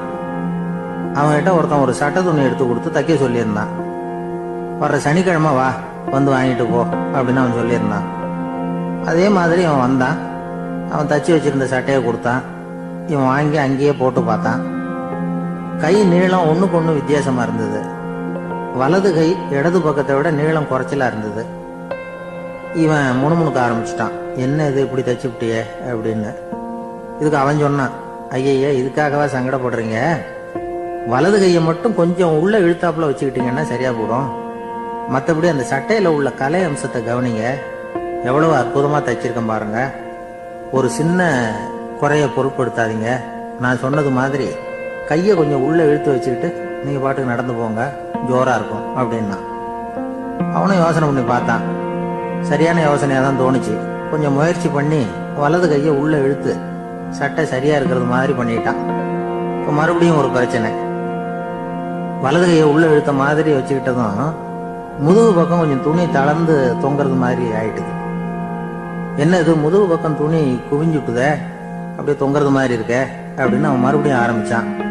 ஐயா இதுக்காகவா கவலைப்படுறீங்க, உடம்பு அதுக்கு தகுந்த மாதிரி கொஞ்சம் வளைச்சுக்கிட்டா போச்சு. இதுக்காக அந்த அழகான தையலை பிரிச்சு அதுல உள்ள கலை அம்சத்தை கெடுக்கிறதுக்கு என் மனசு இடம் கொடுக்கல. எவ்வளவுக்கு தளர்த்தியா இருக்கோ அவ்வளவுக்கு கொஞ்சம் உடம்ப வளைச்சி அப்படியே வச்சுங்க, சரியா போடும் அப்படின்னா. இதுவும் நல்ல யோசனையா போடுது அப்படின்னு நினைச்சான் அவன். சரின்னு சொல்லிவிட்டு புறப்பட்டான். தெருவில் இறங்கினான். கையை கொஞ்சம் உள்ள இழுத்தான், உடம்ப கொஞ்சம் வளைச்சி வச்சுக்கிட்டான், சட்டைக்கு தகுந்த மாதிரி பண்ணிட்டான். அப்படியே மெதுவா நடந்து போனான். இப்போ எதிரில் இன்னொருத்தன் வந்தான். இவனை பார்த்தான். இவன் போட்டிருக்கிற சட்டையை பார்த்தான். ஆஹா அற்புதமா இருக்கு. நான் சும்மா சொல்லக்கூடாது, ரொம்ப நல்லா இருக்குது இது. நிச்சயமா இது இந்த ஊர் மேல தெருவில் ஒருத்தன் இருக்கிறானே அவன் தச்சதா தான் இருக்கணும் அப்படின்னு நானா. இதை கேட்டதும் உனக்கு ஆச்சரியம் ரொம்ப. எப்படி அவ்வளவு கரெக்டா கண்டுபிடிச்சிங்க அப்படின்னு கேட்டிருக்கான். இதுக்கு அந்த வழிபோக்கம் சொன்னானா. அவன் ரொம்ப கெட்டிக்காரன். உங்களை மாதிரி உடம்பும் கையும் வளைஞ்சு போன ஒரு ஆளுக்கு அவனை தவிர வேற யாராலையும் இவ்வளவு பொருத்தமான சட்டையை தைக்க முடியாது அப்படின்னு பாருங்க. அவனுக்காக இவன் அனுசரிக்க போய் இவனோட நிலைமை எப்படி ஆயிட்டு பாருங்க. இதே மாதிரிதான் சில சடங்குகளும் சம்பிரதாயங்களும் நம்மளை கோமாளி ஆக்கி விட்டுரும். எதுவா இருந்தாலும் அதுல அறிவுபூர்வமான அணுகுமுறை அவசியம். ஒரு நர்ஸ் அவசரமா ஓடி வந்து டாக்டர் கிட்ட சொல்லிச்சான், டாக்டர் ஒரு தப்பு நடந்து போச்சு. 10ஆம் நம்பர் பெட்ல இருக்கிற பேஷண்ட்டுக்கு காலில் ஆபரேஷன் பண்றதுக்கு பதிலா கையில் ஆபரேஷன் பண்ணிவிட்டீங்க. கையை ஆபரேஷன் பண்ண வேண்டிய ஆள் 7ஆம் நம்பர் பெட்ல இருக்கார் அப்படின்னு தான். இதுக்கு அவர் பதட்டப்படாம சொன்னாராம், பரவாயில்ல இவரை தூக்கி 7ஆம் நம்பர் பெட்ல போட்டுரும் அப்படின்னாராம்.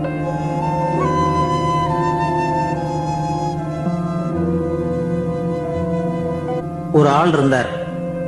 அவரு தன்னை ஒரு குருன்னு சொல்லிக்கிட்டார். மௌன குரு, வாயை திறக்கிறது இல்ல. அவருக்கு 2 சீடர்கள் உண்டு. இவங்க தான் வர்றவங்க கிட்ட பேசுவாங்க, விளக்கம் கொடுப்பாங்க. ஒரு நாள் இந்த சீடர்கள் 2 பேரும் எங்கேயோ வெளியில போயிட்டாங்க. அந்த நேரம் பார்த்து ஒருத்தர் அங்க வந்தார்.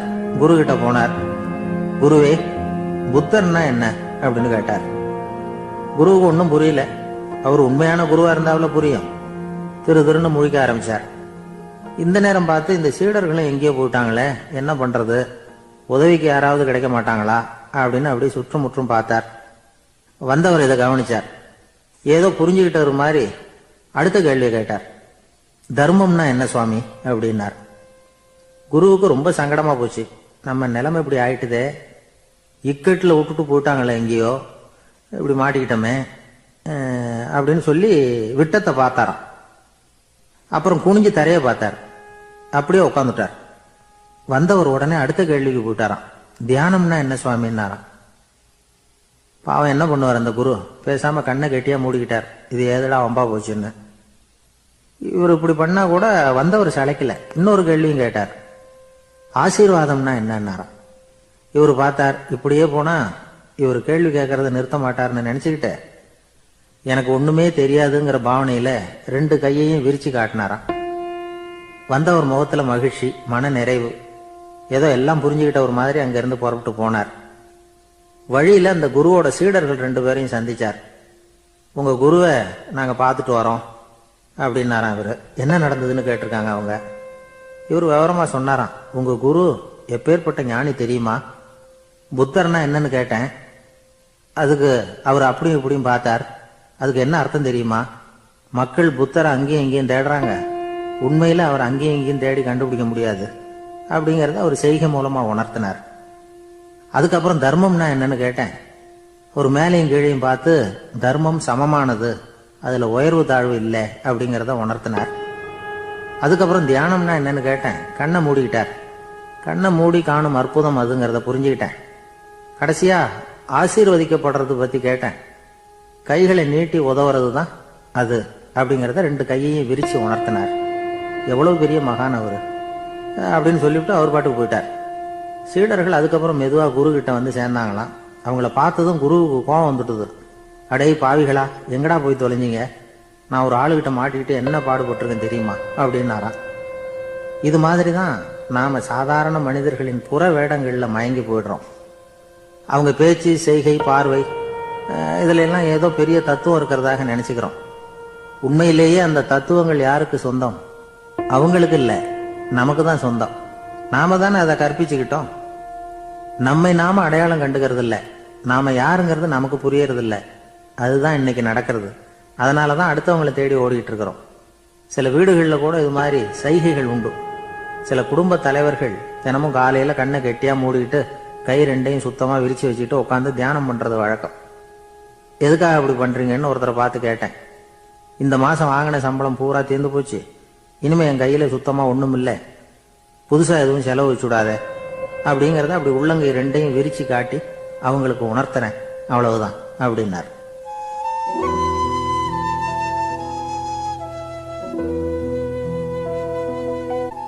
ஒரு பெரிய நினைவு மண்டபம். அதுக்கு முன்னாடி ஒரு அப்பாவும் பிள்ளையும் நின்றுகிட்டு இருக்கிறாங்க. அந்த வழியா போறவங்க வர்றவங்க எல்லாம் அந்த இடத்துல நின்று அது என்ன மண்டபம் அப்படின்னு விசாரிக்க ஆரம்பிச்சாங்க. அந்த அப்பாவும் பிள்ளையும் தான் வர்றவங்களுக்கெல்லாம் விவரம் சொல்லிட்டு இருக்கிறாங்க. அதாவது இந்த இடத்துல ஒரு பெரிய மகான் சமாதி ஆயிருக்கார், அவர் சமாதியான இடத்துல இந்த நினைவு மண்டபத்தை கட்டியிருக்கிறோம் அப்படின்னாங்க. ஊரு பூரா இந்த செய்தி பரவிச்சு. நிறைய பேர் அந்த இடத்தை தேடி வர ஆரம்பிச்சாங்க. இங்க வந்து கொஞ்ச நேரம் உட்காந்துட்டு போனா மனசுக்கு ஒரு நிம்மதி கிடைக்குது அப்படின்னாங்க. அங்க இருந்த உண்டியல்ல நிறைய காசு போட்டுட்டு போறாங்க. பணம் கிடுகிடுன்னு நிறைய சேர ஆரம்பிச்சுட்டுது. பணம் நிறைய சேர்ந்த உடனே அந்த அப்பாவுக்கும் பிள்ளைக்கும் தகராறு வந்துட்டுது. பணம் சேர்ந்தாலே சொத்து தகராறு வரத்தானே செய்யும், அது மாதிரி வந்துட்டுது. பையன் அடிக்கடி நிறைய பணம் கேட்க ஆரம்பிச்சான்.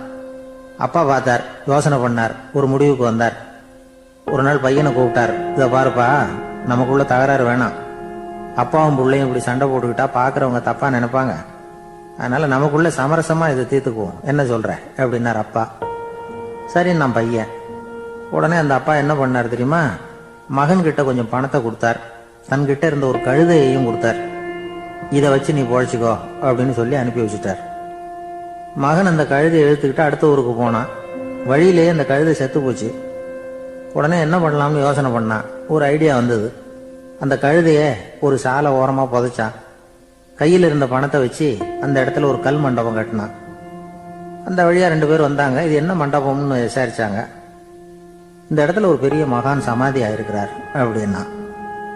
இந்த செய்தி ஊர் பூரா பரவ ஆரம்பிச்சுட்டுது. நிறைய பேர் வந்து போக ஆரம்பிச்சாங்க. இங்க வந்தா மனசுக்கு ஒரு பெரிய நிம்மதி கிடைக்குது அப்படின்னு வேற சொல்ல ஆரம்பிச்சாங்க. வர வர கூட்டம் அதிகமா வர ஆரம்பிச்சுட்டுது. உண்டியல்ல பணம் நிறைய சேர்ந்துட்டுது. நகையெல்லாம் கூட கழட்டி காணிக்கையா போட ஆரம்பிச்சுட்டாங்க. அப்பாவை விட மகன் பெரிய ஆளாயிட்டான். இதை கேள்விப்பட்டார் அப்பா. பையனை பார்த்துட்டு வரலாம்னு ஒரு நாள் புறப்பட்டு வந்தார். பையன் ஓஹோன்னு இருக்கிறான். பங்களா, காரு எல்லாம் வந்துட்டுது. எப்படிடா இந்த அளவுக்கு ஆனே அப்படின்னு விசாரிச்சார். அப்பா, எல்லாம் உங்க ஆசீர்வாதம் தான். நீங்க கொடுத்த மூலதனத்தை வச்சுதான் இவ்வளவும் சம்பாதிச்சேன் அப்படின்னு நான் பையன். அது எப்படிறான்னு விசாரிச்சார். அப்பா, நீங்க ஒரு கழுத குட்டியும் கொஞ்சம் பணமும் என்கிட்ட கொடுத்து அனுப்பி வச்சிங்க. அதை எடுத்துக்கிட்டு வந்தேன். வர்ற வழியில் அந்த கழுதை செத்து போச்சு. உடனே யோசனை பண்ணேன். அந்த கழுதையை இந்த இடத்துல புதைச்சேன். கையில் இருந்த பணத்தை வச்சு மண்டபம் கட்டினேன். மகான் ஒருத்தர் சமாதி ஆயிருக்கார் அப்படின்னு வதந்தியை கிளப்பி விட்டேன்.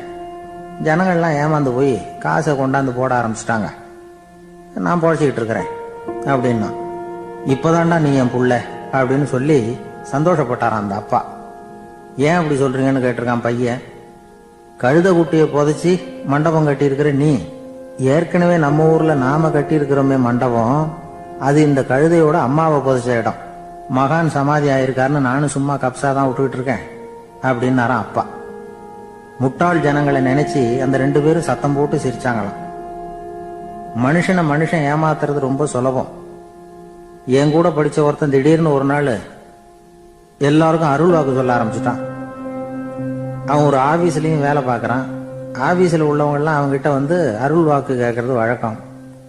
ஒரு நாள் நான் அவன் முன்னாடி போய் உட்காந்து பேசிக்கிட்டு இருந்தேன்.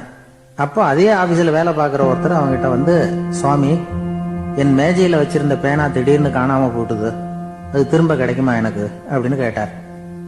இவன் கண்ணை உருட்டி பார்த்துட்டு, அது உனக்கு கிடைக்காது, புதுசா வேற ஒன்று வாங்கிக்கப்போ அப்படின்னா. சரின்னு அவர் போயிட்டார். அவர் போனதுக்கு அப்புறம் நான் மெதுவா இவனை பார்த்து, அது எப்படிடா அது உனக்கு கிடைக்காதுன்னு அவ்வளவு உறுதியா அவர்கிட்ட சொன்னேன் அப்படின்னு கேட்டேன். இவன் மெதுவா என் காதுகிட்ட வந்து, அந்த பேனாவை கிளப்புனதே நான் தான் அப்படிங்கிறான். ஒரு ஊர்ல ஒரு ஆள் இருந்தான். அவனுக்கு வெளிநாட்டுக்கு போகணும்னு ஆசை. ஆனா அவனுக்கு எந்த மொழியும் தெரியாது. இருந்தாலும் சமாளிச்சுக்கலாம்னு முடிவு பண்ணிட்டு கிளம்பிட்டான். ஏதோ ஒரு தேசத்துக்கு போய் சேர்ந்தான். அங்க அவனுக்கு யாரையும் தெரியாது. அவங்க என்ன மொழியில பேசிக்கிறாங்க அப்படிங்கறது கூட புரியல. என்ன பண்றதுன்னு யோசனை பண்ணிட்டு ஒரு இடத்துல நின்றுகிட்டு இருக்கிறான். எதிர ஒரு பெரிய கட்டடம். நிறைய பேர் உள்ள போயிட்டு இருக்கிறாங்க. இவனும் அவங்க பின்னாடியே உள்ள போனான். ஒரு பெரிய அறை, அலங்காரம்லாம் பண்ணி வச்சிருக்கிறாங்க. நிறைய பேர் சாப்பிட்றதுக்காக உட்காந்துருக்குறாங்க. இவனுக்கு நல்ல பசி, அதனால இவனும் உட்காந்தான். சாப்பாடு போட்டாங்க, சாப்பிட்டான். அன்பான உபசரிப்பு. இவன் மனசு உள்ள நினைச்சுக்கிட்டான், இது ஏதோ அரசருடைய அரண்மனை மாதிரி தெரியுது, இன்னைக்கு ஏதோ விருந்து நடக்குது, நல்ல வேளை நம்ம பசியும் தீர்ந்தது அப்படின்னு நினைச்சுக்கிட்டே நிமிர்ந்து பாக்குறான். சாப்பாடு பரிமாறினவன் எதிரில் ரொம்ப பணிவோட முதுக வளைச்சி வணக்கம் தெரிவிச்சான். இவனும் எழுந்திருச்சு நின்று முதுக வளைச்சி வணக்கம் தெரிவிச்சான். ரொம்ப நன்றின்னா. அவன் ஒரு சீட்டை இவன் கையில கொடுத்தான். இவன் அதை வாங்கி பாக்குறான். என்ன எழுதியிருக்குன்னு ஒன்னும் புரியல. சரி, இந்த நாட்டுல தங்களுடைய நன்றியை சீட்ல எழுதி தான் கொடுப்பாங்க போல இருக்கு அப்படின்னு நினைச்சுக்கிட்டு மறுபடியும் நன்றின்னா. ஆனா அவன் காசை கொடுங்கன்னா. ஏன்னா அது ஒரு ஹோட்டல், இவன் சாப்பிட்டதுக்கான பில் அது. இவன் அதை புரிஞ்சிக்கவே இல்லை. நன்றின்னு அந்த சீட்ல எழுதி கொடுக்குறாங்க போல இருக்கு அப்படின்னு நினைச்சுக்கிட்டு அதை வாங்கி சட்டை பையில பத்திரமா வச்சுக்கிட்டு, பரவாயில்லைங்க, ரொம்ப மகிழ்ச்சின்னா. ஒரு வெளிநாட்டுக்காரனுக்கு இவ்வளவு தூரம் மரியாதை பண்றீங்களே, எங்க ஊருக்கு போனதும் உங்களை பத்தி நிறைய சொல்லுவேன் அப்படின்னா. இவன் என்ன சொல்றான்னு அவனுக்கு புரியல. இவனை பிடிச்சி அழைச்சிட்டு போய் முதலாளி முன்னாடி நிறுத்தினான். நாம சொன்னதுல இவனுக்கு ரொம்ப பெருமையா இருக்கணும் போல இருக்கு, அதுதான் பெரிய இடத்துக்கு அழைச்சிட்டு வந்திருக்கிறான் அப்படின்னு இவன் நினைச்சுக்கிறான். அவரும் பில்லுக்கான பணத்தை கொடுங்கிறாரு. பரவாயில்லைங்க, ரொம்ப மகிழ்ச்சி, நன்றிங்கிறான் இவன். அவரு பார்த்தார், இவனை நீதிமன்றத்துக்கு அனுப்பி வச்சுட்டார். இவன் என்ன நினைச்சுக்கிட்டான், நம்மளை இந்த ஊர் ராஜா முன்னாடியே அழைச்சிக்கிட்டு வந்து நிறுத்தி இருக்கிறாங்க போல இருக்கு, என்ன ஒரு பெருந்தன்மை அப்படின்னு நினைச்சுக்கிறான். நீதிபதி சொன்னார், சாப்பிட்டதுக்கான பணத்தை கொடுத்துரு, இல்லைன்னா அதுக்கான தண்டனையை அனுபவிக்க வேண்டி இருக்கும்னார். ராஜாவே நமக்கு நன்றி சொல்றாரு போல இருக்கு அப்படின்னு நினைச்சுக்கிறான் இவன். என் மகிழ்ச்சிக்கு எல்லையே இல்லைங்க அப்படின்னா. அவரு பார்த்தார், இவனுக்கு தண்டனை கொடுக்க வேண்டியதுதான் அப்படின்னு முடிவு பண்ணார். உடனே தீர்ப்பு எழுதினார். இவனை கழுதையில பின்புறமா உட்கார வைங்க, இவன் ஒரு மோசடிக்காரன் அப்படின்னு ஒரு போர்டு எழுதி அவன் கழுத்துல மாட்டுங்க, அப்புறம் அந்த கழுதையை ஊரு பூரா விரட்டுங்க அப்படின்னார். இவனுக்கு தான் மொழி புரியலையே, ஏதோ நடக்குது அப்படிங்கிறது மட்டும் புரியுது. எல்லாரும் சேர்ந்து இவனை ஒரு கழுதை மேல உட்கார வச்சாங்க. ஓஹோ, நம்மளை பாராட்டி ஒரு ஊர்வலம் நடத்துறாங்க போல இருக்கு அப்படின்னு நினைச்சுக்கிறான் இவன். எல்லாரும் சத்தம் போட்டுக்கிட்டே கையை தட்டிக்கிட்டு கழுதை பின்னாடி ஓடி வர்றாங்க. இவனுக்கு ரொம்ப உற்சாகமா இருக்குது. எல்லாருக்கும் கை கூப்பி வணக்கம் சொல்லிக்கிட்டே போறான். கூட்டத்துல திடீர்னு ஒரு தெரிஞ்ச முகம் தெரியுது. அவனுடைய தேசத்தை சேர்ந்த ஒரு ஆள் அவன். அவனை பார்த்ததும் இவனுக்கு ரொம்ப உற்சாகம். நம்ம ஊருக்கு போனதும் இங்க நமக்கு கிடைச்ச மரியாதையெல்லாம் உண்மைதான்னு சொல்றதுக்கு ஒரு சாட்சியும் கிடைச்சுட்டுது அப்படின்னு நினைச்சுக்கிறான். அவனை பார்த்து கத்தனான், நல்லா பாத்துக்க, இந்த ஊர் மக்கள் எனக்கு எப்படிப்பட்ட வரவேற்பு கொடுக்குறாங்கிறத நல்லா கவனிச்சுக்கோ அப்படிங்கிறான். அவனுக்கு அவமானமா போட்டுது. தலையை குனிஞ்சுக்கிட்டே நழுவி போயிட்டான். இவன் பார்த்தான், அவன் தலை தெரியல. ஆகா, அவனுக்கு நம்ம மேல பொறாம போல இருக்கு, அதனாலதான் காணாம போயிட்டான் அப்படின்னு நினைச்சுக்கிறான். இப்படி ஒரு வேடிக்கை கதையை பெரியவங்க சொல்றது உண்டு.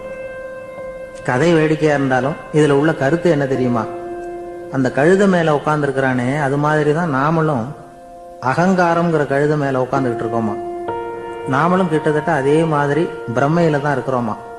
என்ன நடக்குதுங்கிறதே புரியறது இல்லை. அகங்காரத்துல பேசுறவனுக்கும் சித்த சுவாதீனம் இல்லாம பேசுறவனுக்கும் அதிக வித்தியாசம் இருக்கிறது இல்லை. அது மாதிரி ஒருத்தன் தன்னுடைய வீட்டை சுத்தி சேற்ற வாரி அரைச்சிக்கிட்டு இருந்தானா. அந்த வழியா வந்த ஒரு பெரியவர் அதை பார்த்திருக்கார். என்னப்பா பண்ணிட்டு இருக்கிற அப்படின்னு கேட்டாராம். கழுதைகளை விரட்டிக்கிட்டு இருக்கிறேன் அப்படின்னானா. இங்க கழுதைகளே காணுமே அப்படின்னாராம் அவரு. அதுதான் ஏற்கனவே விரட்டி விட்டனே அப்படின்னானா இவன்.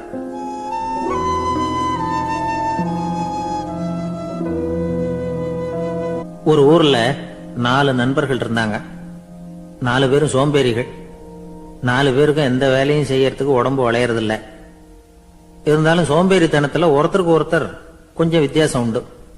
அதுக்கு தகுந்த மாதிரி அவங்களுக்கு பேர் அமைஞ்சு போச்சு. ஒருத்தன் கால் சோம்பேறி, இன்னொருத்தன் அரை சோம்பேறி, அடுத்தவன் முக்கால் சோம்பேறி, கடைசி ஆளு முழு சோம்பேறி. இவங்க 4 பேரும் நண்பர்கள். அப்புறம் எப்படி காரியம் நடக்கும்? 4 பேரும் ஒரு வீதியில அப்படியே நடந்து போயிட்டு இருக்கிறாங்க. நல்ல பசி. எங்கேயாவது சோறு போடுவாங்களா அப்படின்னு பார்த்துக்கிட்டே வந்தாங்க. அவங்க வந்த வழியில ஒரு ரூபாய் காசு கிடந்தது தரையில. அவங்க கண்ணுல அது பட்டுது.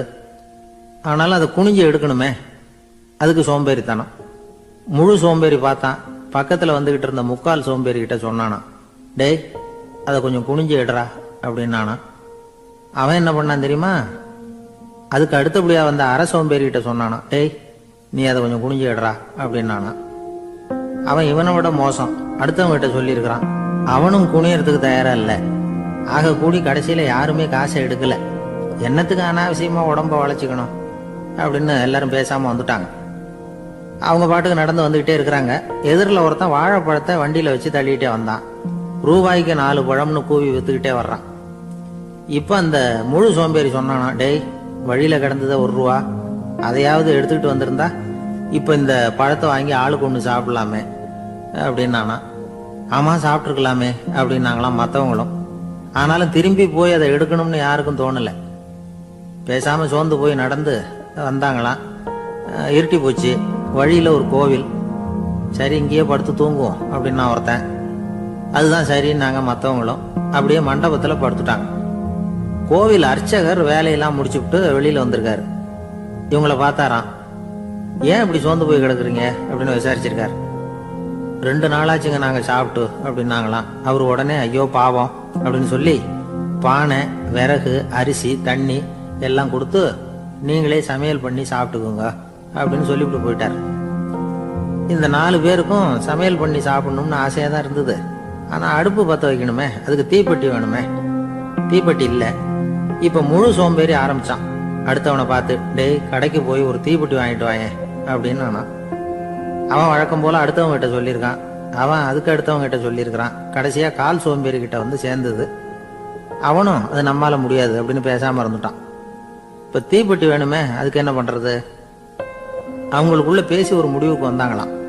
அதாவது யாரு முதல்ல வாயை திறந்து பேசுறாங்களோ அவங்க தான் தீப்பெட்டி வாங்கறதுக்கு போகணும் அப்படின்னு. அவ்வளவுதான். உடனே 4 பேரும் வாயை கெட்டியா மூடிக்கிட்டு படுத்துக்கிட்டாங்க. அவங்க சமையல் பண்ணி சாப்பிட்டாங்களா என்ன அப்படிங்கிறது அர்ச்சகருக்கு தெரியல. சரி பார்த்துட்டு வரலாமேன்னு வந்தார். வந்து பாக்குறாரு, இவங்க 4 பேரும் அசையாம படுத்து கிடக்குறாங்க. அர்ச்சகர் பயந்துட்டார். ஒருவேளை பசி தாங்காம செத்து போட்டாங்களோ அப்படிங்கிற பயம். அல்லது நாம கொடுத்த உணவுப் பொருள்ல ஏதாவது விஷம் கலந்துருக்குமோ அப்படின்னு பயந்தார். அப்படின்னா நம்ம மேல பழி வந்துருமே அப்படின்னு நினைச்சு நடுங்க ஆரம்பிச்சுட்டார். அப்புறம் அவரும் ஒரு முடிவுக்கு வந்தாராம். கோவிலுக்கு பக்கத்திலேயே ஒரு பெரிய குழி இருந்தது. அதுல ஒவ்வொருத்தரையா இழுத்துக்கிட்டு போய் போட்டார். கொஞ்சம் மண்ணை தள்ளினார், காலால மிதிச்சார். அவர் மிதிச்ச மிதி ஒருத்தன் அடி வயத்துல போட்டுவிட்டது. அவன் உடனே வலி தாங்காம ஐயோ அம்மான்னு அலறினான். உடனே நடந்தது என்ன தெரியுமா? மற்ற 3 பேரும் துள்ளி எழுந்திருச்சாங்களாம். அவனை பார்த்து நீ தாண்டா தீப்பெட்டி வாங்க போகணும், நீ தாண்டா வாங்க போகணும், நீ தான் சத்தம் போட்ட அப்படின்னு சொல்லி ஆரம்பிச்சுட்டாங்களாம். அர்ச்சகர் பார்த்தார், இது பேய் மாதிரி தெரியுதுன்னு நினைச்சுக்கிட்டு ஒரே ஓட்டமா ஓடி போட்டாராம். கிராமப்புறங்கள்ல இப்படி ஒரு கதையை சொல்றது உண்டு. சோம்பல்ங்கிறது நம்ம முன்னேற்றத்துக்கு பெரிய தடை அப்படிங்கிறத நாம புரிஞ்சுக்கணும். அதுதான் இந்த கதை சொல்ற நீதி. ஒரு பள்ளிக்கூடத்துல ஒரு புதுமையான போட்டி நடந்துதான். அதாவது சோம்பேறித்தனத்துக்கு பரிசு. அதுல 2வது பரிசு யாருக்குன்னு அறிவிச்சாங்க. ஒரு பையன் எழுந்திருச்சு மெதுவா நடந்து போய் பரிசை வாங்கிட்டான். அடுத்தது முதல் பரிசு யாருக்கு அப்படின்னு அறிவிச்சாங்களாம். அவன் கடைசி வரிசையில இருந்து கத்தனானா, ஐயா அதையும் அந்த பையன் மூலமாவே கொடுத்து அனுப்பி வச்சிருங்க, இங்க வந்தது நான் வாங்கிக்கிறேன் அப்படின்னு நானா.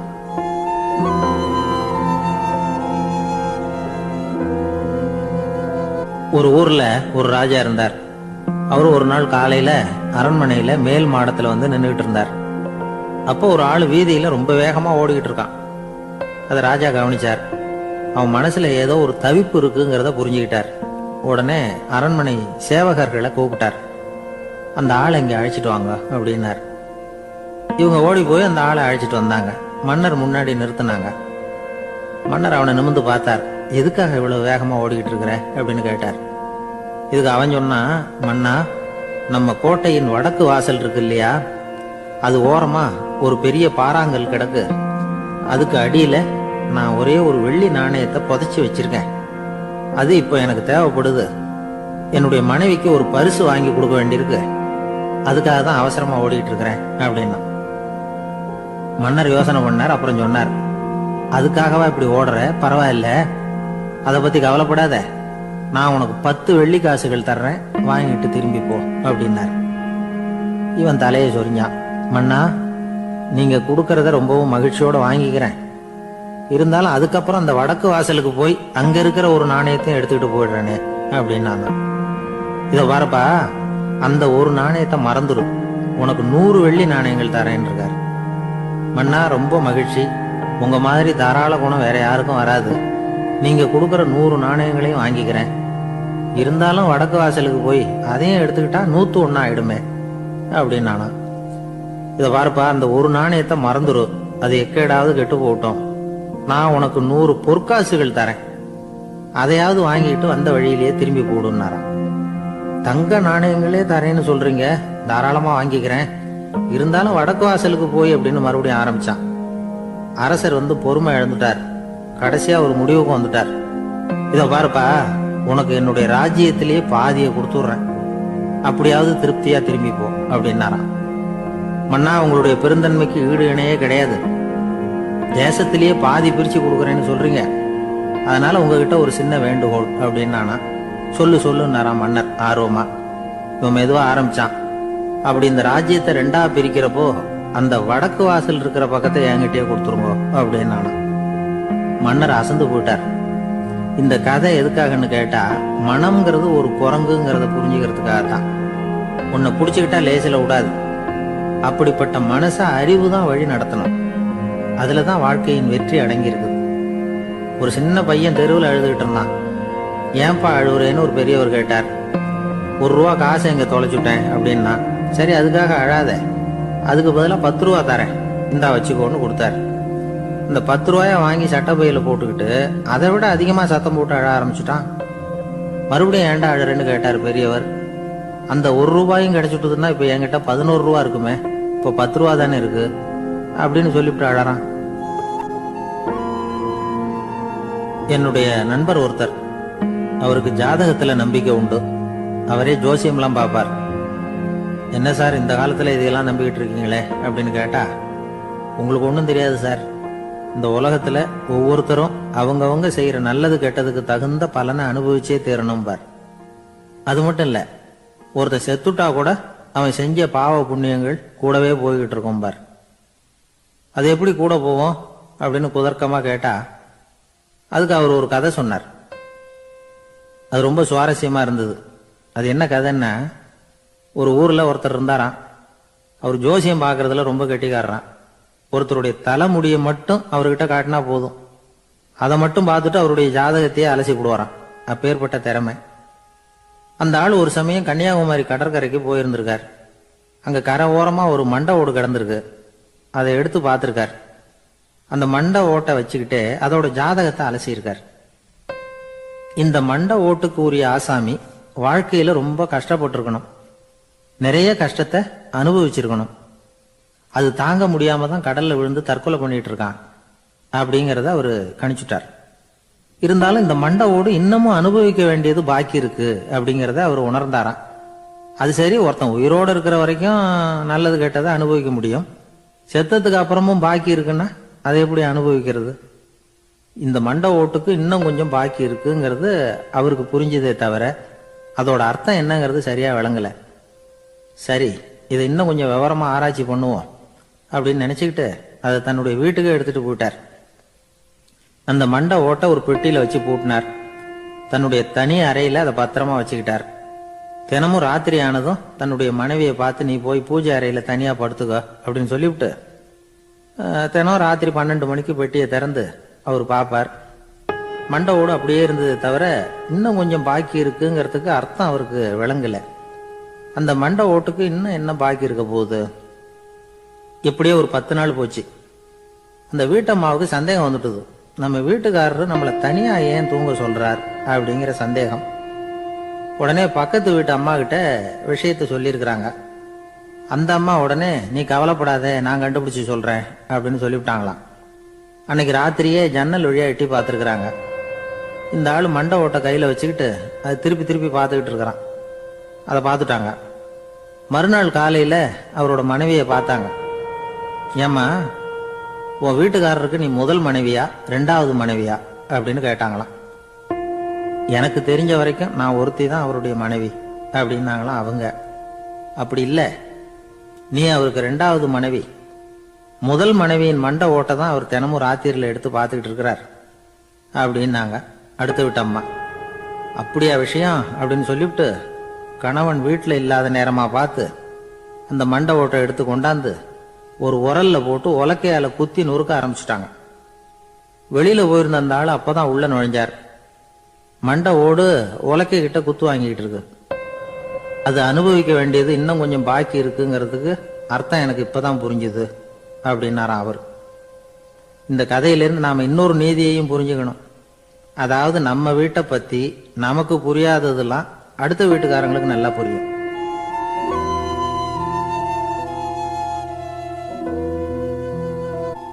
ஒரு ஊர்ல ஒரு ஆள் இருந்தான். அவன் ஒரு நாள் கோயிலுக்கு போனான். கடவுள்கிட்ட வேண்டிக்கிட்டான், எனக்கு ஒரு 1 லட்சம் ரூபா நீ கொடுத்தா நான் உன் சன்னதியில ஒரு தேங்காய் உடைக்கிறேன் அப்படின்னு வேண்டிக்கிட்டான். கடவுள் பார்த்தார். உடனே அவன் கண் முன்னாடி தோன்றினார். இந்தா நீ கேட்ட 1 லட்சம் ரூபாய் அப்படின்னு சொல்லி அவன் கையில பணத்தை கொடுத்துட்டு மறைஞ்சிட்டார். இவனால நம்பவே முடியல. இவ்வளவு சுலபமா கிடைக்கும்னு தெரிஞ்சிருந்தா அனாவசியமா ஒரு தேங்காய் உடைக்கிறேன்னு வேண்டி இருக்க வேண்டியது இல்லையே அப்படின்னு நினைச்சான். இருந்தாலும் வேண்டுதலை நிறைவேற்ற வேண்டியது கடமை. அதுக்காக என்ன பண்ணா, பக்கத்துல ஒரு கடைக்கு போனான்.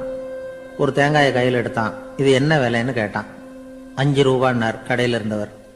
அதிகமா இருக்குதே விலைன்னா. அப்படின்னா ஒண்ணு செய்யுங்க, அடுத்த ஊருக்கு போங்க, அங்க தென்னந்தோப்பு அதிகம், அதனால அங்க இதை விட குறைஞ்ச விலைக்கு கிடைக்கும் அப்படின்னார். சரின்னு அடுத்த ஊருக்கு கிளம்புனான். அங்க போய் விசாரிச்சான்.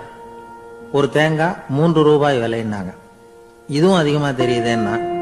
அப்படின்னா ஒண்ணு செய்ய, அதோ அந்த ஆத்து ஓரமா ஒரு தென்னை மரம் இருக்கு பார், அதுல நீயே ஏறி பறிச்சுக்கோ, ஒரு தேங்காய்க்கு 1 ரூபா கொடுத்தா போதும் அப்படின்னார் அந்த தோப்புக்கு சொந்தக்காரரு.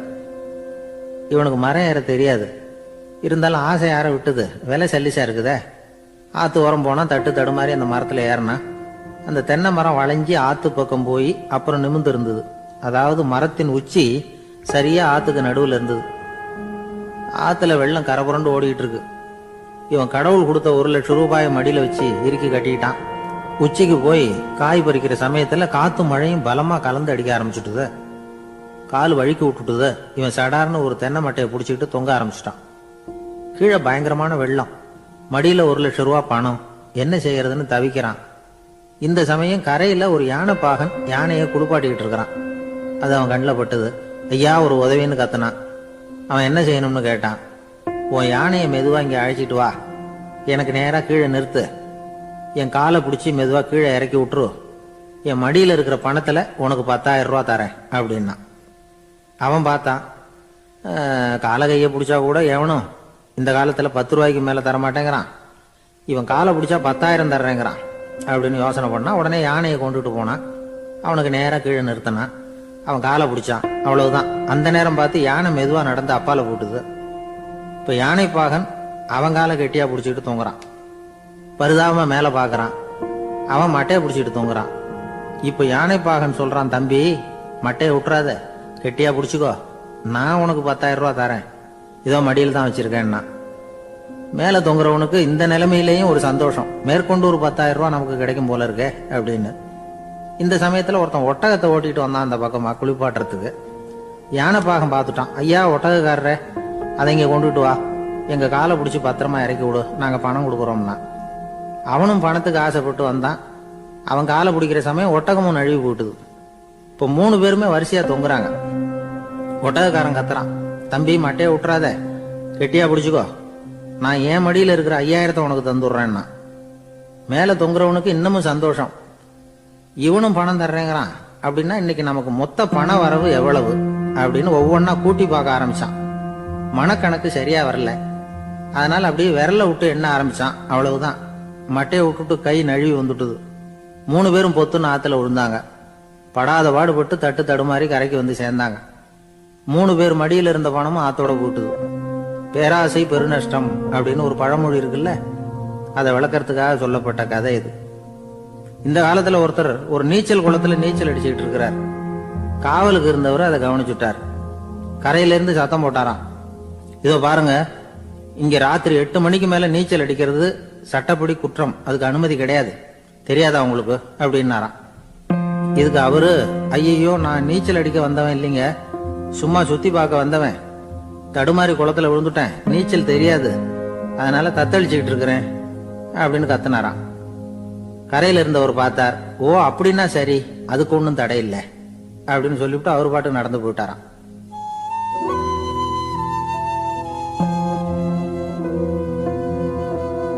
ஒரு ஊர்ல ஒரு ஆள் இருந்தான். நிறைய பணம் சேர்த்தான். அவனுக்கு சம்பாதிக்க தெரியுமே தவிர செலவு பண்ண தெரியாது. மகா கஞ்சன். காசை கையில எடுக்கவும் மாட்டான். எடுத்தா செலவு செய்ய வேண்டியிருக்குமே, அதனால இப்படியே அவன் காலத்தை ஓட்டி விட்டான். வயசாயிட்டுது. அவனுடைய மனைவி ஒரு நாள் கேட்டாங்க, இவ்வளவு நாளா நீங்க என்ன எங்கேயுமே அழைச்சிட்டு போனதில்லை, இப்போவாவது அழைச்சிட்டு போகக்கூடாதா அப்படின்னாங்க. எங்க போகணும் சொல்லுன்னா. காசிக்கு போகணும், கங்கையில குளிக்கணும்னாங்க. இவன் பார்த்தான், இதுக்கு ஏன் அவ்வளவு தூரம் செலவு பண்ணிட்டு போகணும், நம்ம ஊர் ஆத்துலயே குளிக்கலாமே, இதுவும் புண்ணிய நதி தான், இங்க குளிச்சா அங்க குளிச்ச பலன் கிடைச்சிரும் அப்படின்னா.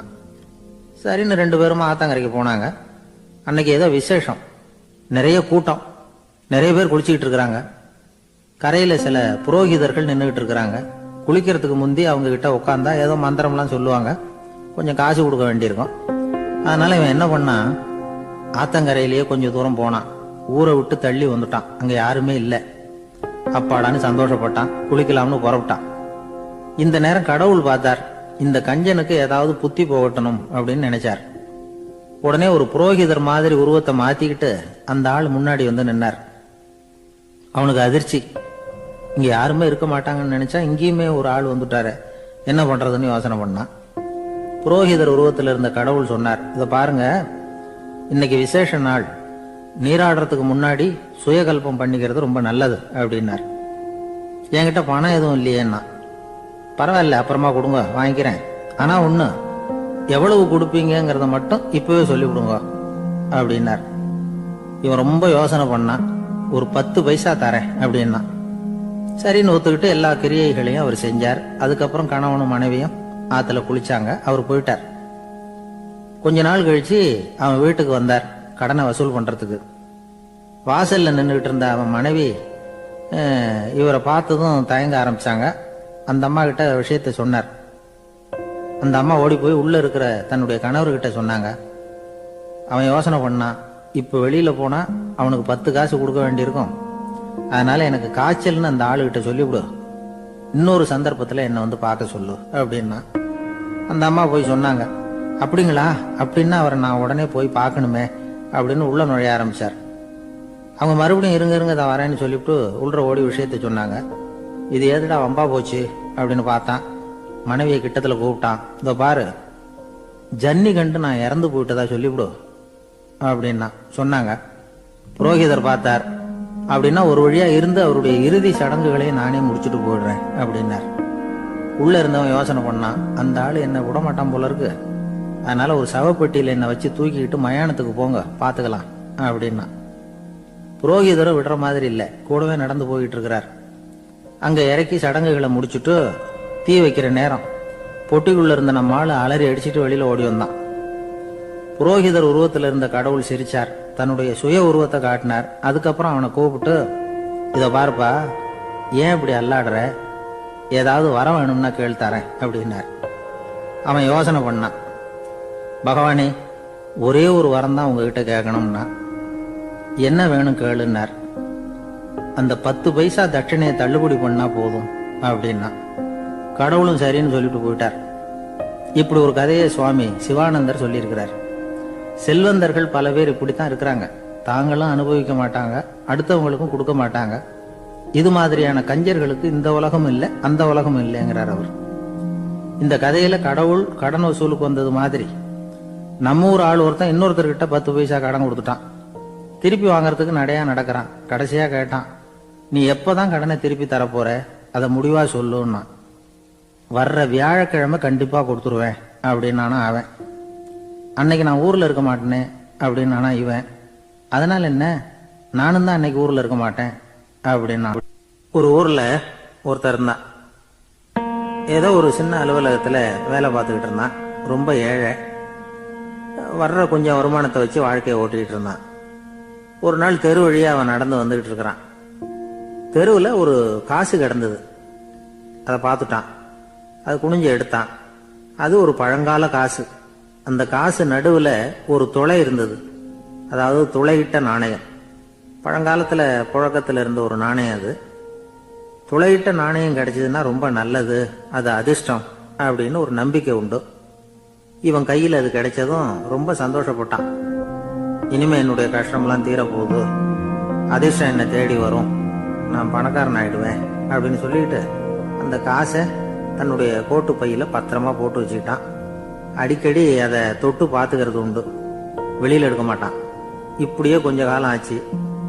அதுக்கப்புறம் என்னாச்சு தெரியுமா, நிஜமாவே அதிர்ஷ்டம் அவனை தேடி வர ஆரம்பிச்சுட்டு செல்வம் வந்து குவிஞ்சது.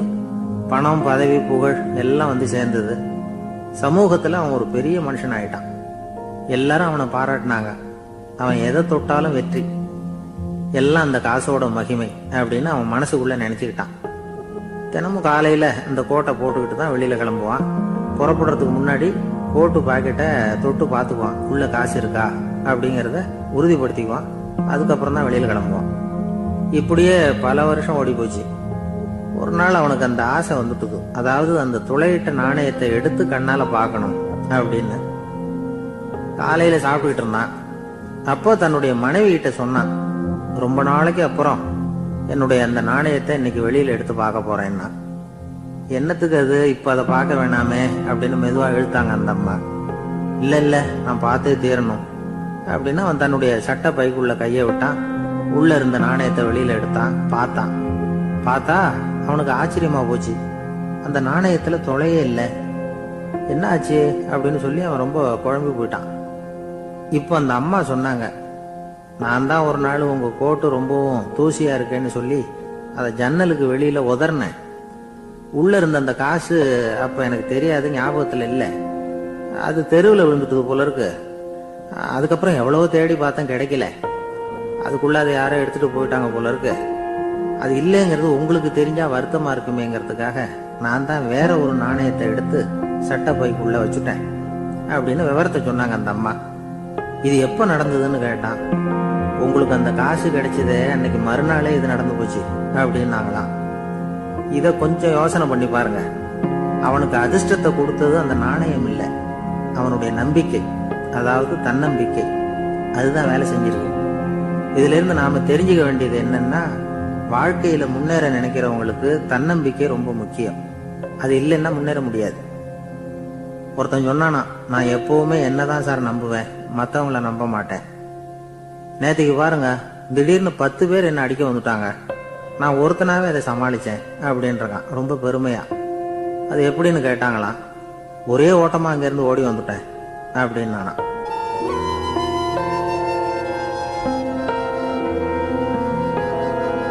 ஒரு ஊர்ல ஒருத்தர் இருந்தார், ரொம்ப நல்லவர். யாருக்காவது ஏதாவது கொடுத்துக்கிட்டே இருப்பார், கொடையாளி. தினமும் யாராவது ஒருத்தருக்கு ஏதாவது கொடுக்கலன்னா அவருக்கு தூக்கம் வராது, அப்படி ஒரு பழக்கம். அது மட்டும் இல்ல, அவர் கொடுக்கறது அடுத்தவங்களுக்கு தெரியாது, அவ்வளவு ரகசியமா அதை கொடுப்பார். வலது கை கொடுக்கறது இடது கைக்கு தெரியக்கூடாதுன்னு சொல்லுவாங்கல்ல, அது மாதிரி அவர். ஒரு நாள் ராத்திரி அவர் ஏற்கனவே தயாரா கட்டி வச்சிருந்த பணம் முடிச்ச கையில எடுத்துக்கிட்டு வீட்டை விட்டு வெளியில வந்தார். தெருவில் இறங்கி நடந்தார். இன்னைக்கு யாருக்கு தர்மம் செய்யறது அப்படின்னு யோசனை பண்ணிட்டு இருட்டுல நடந்து வந்துகிட்டு இருக்கிறார். யாரோ ஒருத்தர் எதிரில் வர்றது மாதிரி தெரிஞ்சுது. உடனே அவர் கிட்ட போனார். தன்கிட்ட இருந்த பணம் முடிச்ச அவசரமா அவர் கையில திணிச்சுட்டு திரும்பி வந்துட்டார். அப்பாடா, ஒரு வழியா யாருக்கும் தெரியாம இன்னைக்கு தர்மம் பண்ணியாச்சு அப்படிங்கிற மகிழ்ச்சி, மன நிறைவு அவர் முகத்துல. நிம்மதியா தூங்கினார். அப்புறம் எழுந்திருச்சார். மறுநாள் காலையில ஊரு பூரா ஒரே பேச்சு. என்ன பேச்சுன்னா, நேத்து ராத்திரி ஒரு திருடன் கையில யாரோ பணத்தை கொடுத்துட்டு போயிருக்கிறாங்க அப்படின்னு எல்லாரும் பேசிட்டு இருக்கிறாங்க. இத கேள்விப்பட்டதும் அந்த பெரியவருக்கு ரொம்ப வருத்தமா போச்சு. அடடா, போயும் ஒரு திருடனுக்கா உதவி பண்ணிருக்கிறோம், பிரயோஜனம் இல்லாம போட்டுதே அப்படின்னு நினைச்சார். சரி, இன்னைக்கு யாருக்காவது உதவி பண்ணணும் அப்படின்னு முடிவு பண்ணினார். ராத்திரி நேரம் வந்தது. இவர் வழக்கம் போல தெருவில் இறங்கி நடந்தார். கையில பணம் முடிச்சு. எதிரில் ஒரு பெண் உருவம் மங்களா தெரிஞ்சது. இவர் உடனே அந்த பெண் கிட்ட பணத்தை கொடுத்துட்டு திருப்தியா திரும்பி வந்துட்டார். மறுநாள் காலையில ஊரு பூரா என்ன பேசிக்கிட்டாங்க தெரியுமா? நேத்து ராத்திரி நெறி தவறி நடக்கிற ஒரு பெண்ணின் கையில யாரோ பணத்தை வச்சுட்டு போயிருக்கிறாங்க அப்படின்னு எல்லாரும் பேசிக்கிறாங்க. அடடா, இன்னைக்கும் தவறுதலா நடந்து போச்சு அப்படின்னு ஒரு வருத்தப்பட்டார். இருக்கட்டும், இன்னைக்கும் ஏதாவது தர்மம் பண்ணுவோம் அப்படின்னு நினைச்சுக்கிட்டாரு. 3வது நாள் ராத்திரியும் புறப்பட்டார். இப்பவும் எதிரில் ஒருத்தர் வந்தார். இவர் பணத்தை கொடுத்தார், திரும்பி வந்துட்டார்.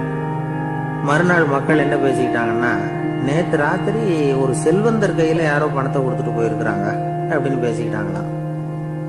அவருக்கு ரொம்ப வருத்தமா போயிட்டுது. என்ன இது, தினம் இப்படி ஆகிட்டு இருக்குதே அப்படின்னு நினைச்சுக்கிட்டே படுத்து தூங்கினார். அன்னைக்கு ராத்திரி ஒரு கனவு. அந்த கனவுல இறைவன் வந்து சொன்னாராம், இதோ பாருப்பா, நீ கொடுத்த தர்மம் வீணா போயிடல. உன்கிட்ட பணம் வாங்கின அந்த திருடன் திருந்திட்டான், அந்த பொண்ணும் திருந்திட்டா, அந்த செல்வந்தனும் கொடையாளி ஆயிட்டான், எல்லாருக்கும் உதவி பண்ண ஆரம்பிச்சுட்டான் அப்படின்னு சொன்னாராம். இந்த கதையை சொன்னவர் யாருன்னா நபிகள் நாயகம். இதுல உள்ள கருத்து என்னன்னா, நல்ல மனசோட தர்மம் பண்ணுனா அது வீணா போறதில்லை. இன்னொரு கருத்து, தர்மம் வந்து தன்னை மட்டுமல்ல அடுத்தவங்களையும் தீமையிலிருந்து காப்பாற்றும். இதுதான் நாம புரிஞ்சுக்க வேண்டியது. இந்த காலத்திலயும் இது மாதிரி சில சம்பவங்கள் நடக்கிறது உண்டு. ஒரு பெரியவர் இருட்டுல நடந்து வந்துகிட்டு இருந்தாரு. எதிரில் வந்த ஒருத்தன் வலு கட்டாயமா அவர் கையை பிடிச்சி ஒரு பண முடிப்பை கொடுத்து வச்சுக்க சொல்லிவிட்டு விலகி போட்டான். பெரியவருக்கு ஆச்சரியம், இந்த காலத்திலயும் இப்படி வலது கை கொடுக்கறது இடது கைக்கு தெரியக்கூடாதுன்னு நினைக்கிற கொடையாளிகள் உண்டு போல இருக்கு அப்படின்னு யோசனை பண்ணிக்கிட்டே நடந்தார். கொஞ்சம் தூரம் போயிருப்பாரு. அதுக்குள்ள அதே ஆள் திரும்பி வந்தான். கொடுத்த பண முடிப்பை திருப்பி கொடுங்க அப்படின்னு கேட்டு வாங்கிட்டான். இவருக்கு ஒன்றும் புரியல. ஏன் இப்படி பண்றேன்னார். அது ஒண்ணும் இல்லைங்க, கொஞ்ச நேரம் இதை உங்ககிட்ட கொடுத்து வச்சிருந்தேன், அவ்வளவுதான் அப்படின்னா. ஏன்னு கேட்டார். என்னை பின்னாடி போலீஸ் தேடிக்கிட்டு வந்துகிட்டு இருக்குது, அதுதான் அப்படி பண்ணேன், இப்போ போயிட்டுது, இனிமே ஒன்றும் பயம் இல்லை அப்படின்னு சொல்லிவிட்டு அவன் பாட்டுக்கு நடந்து போறான்.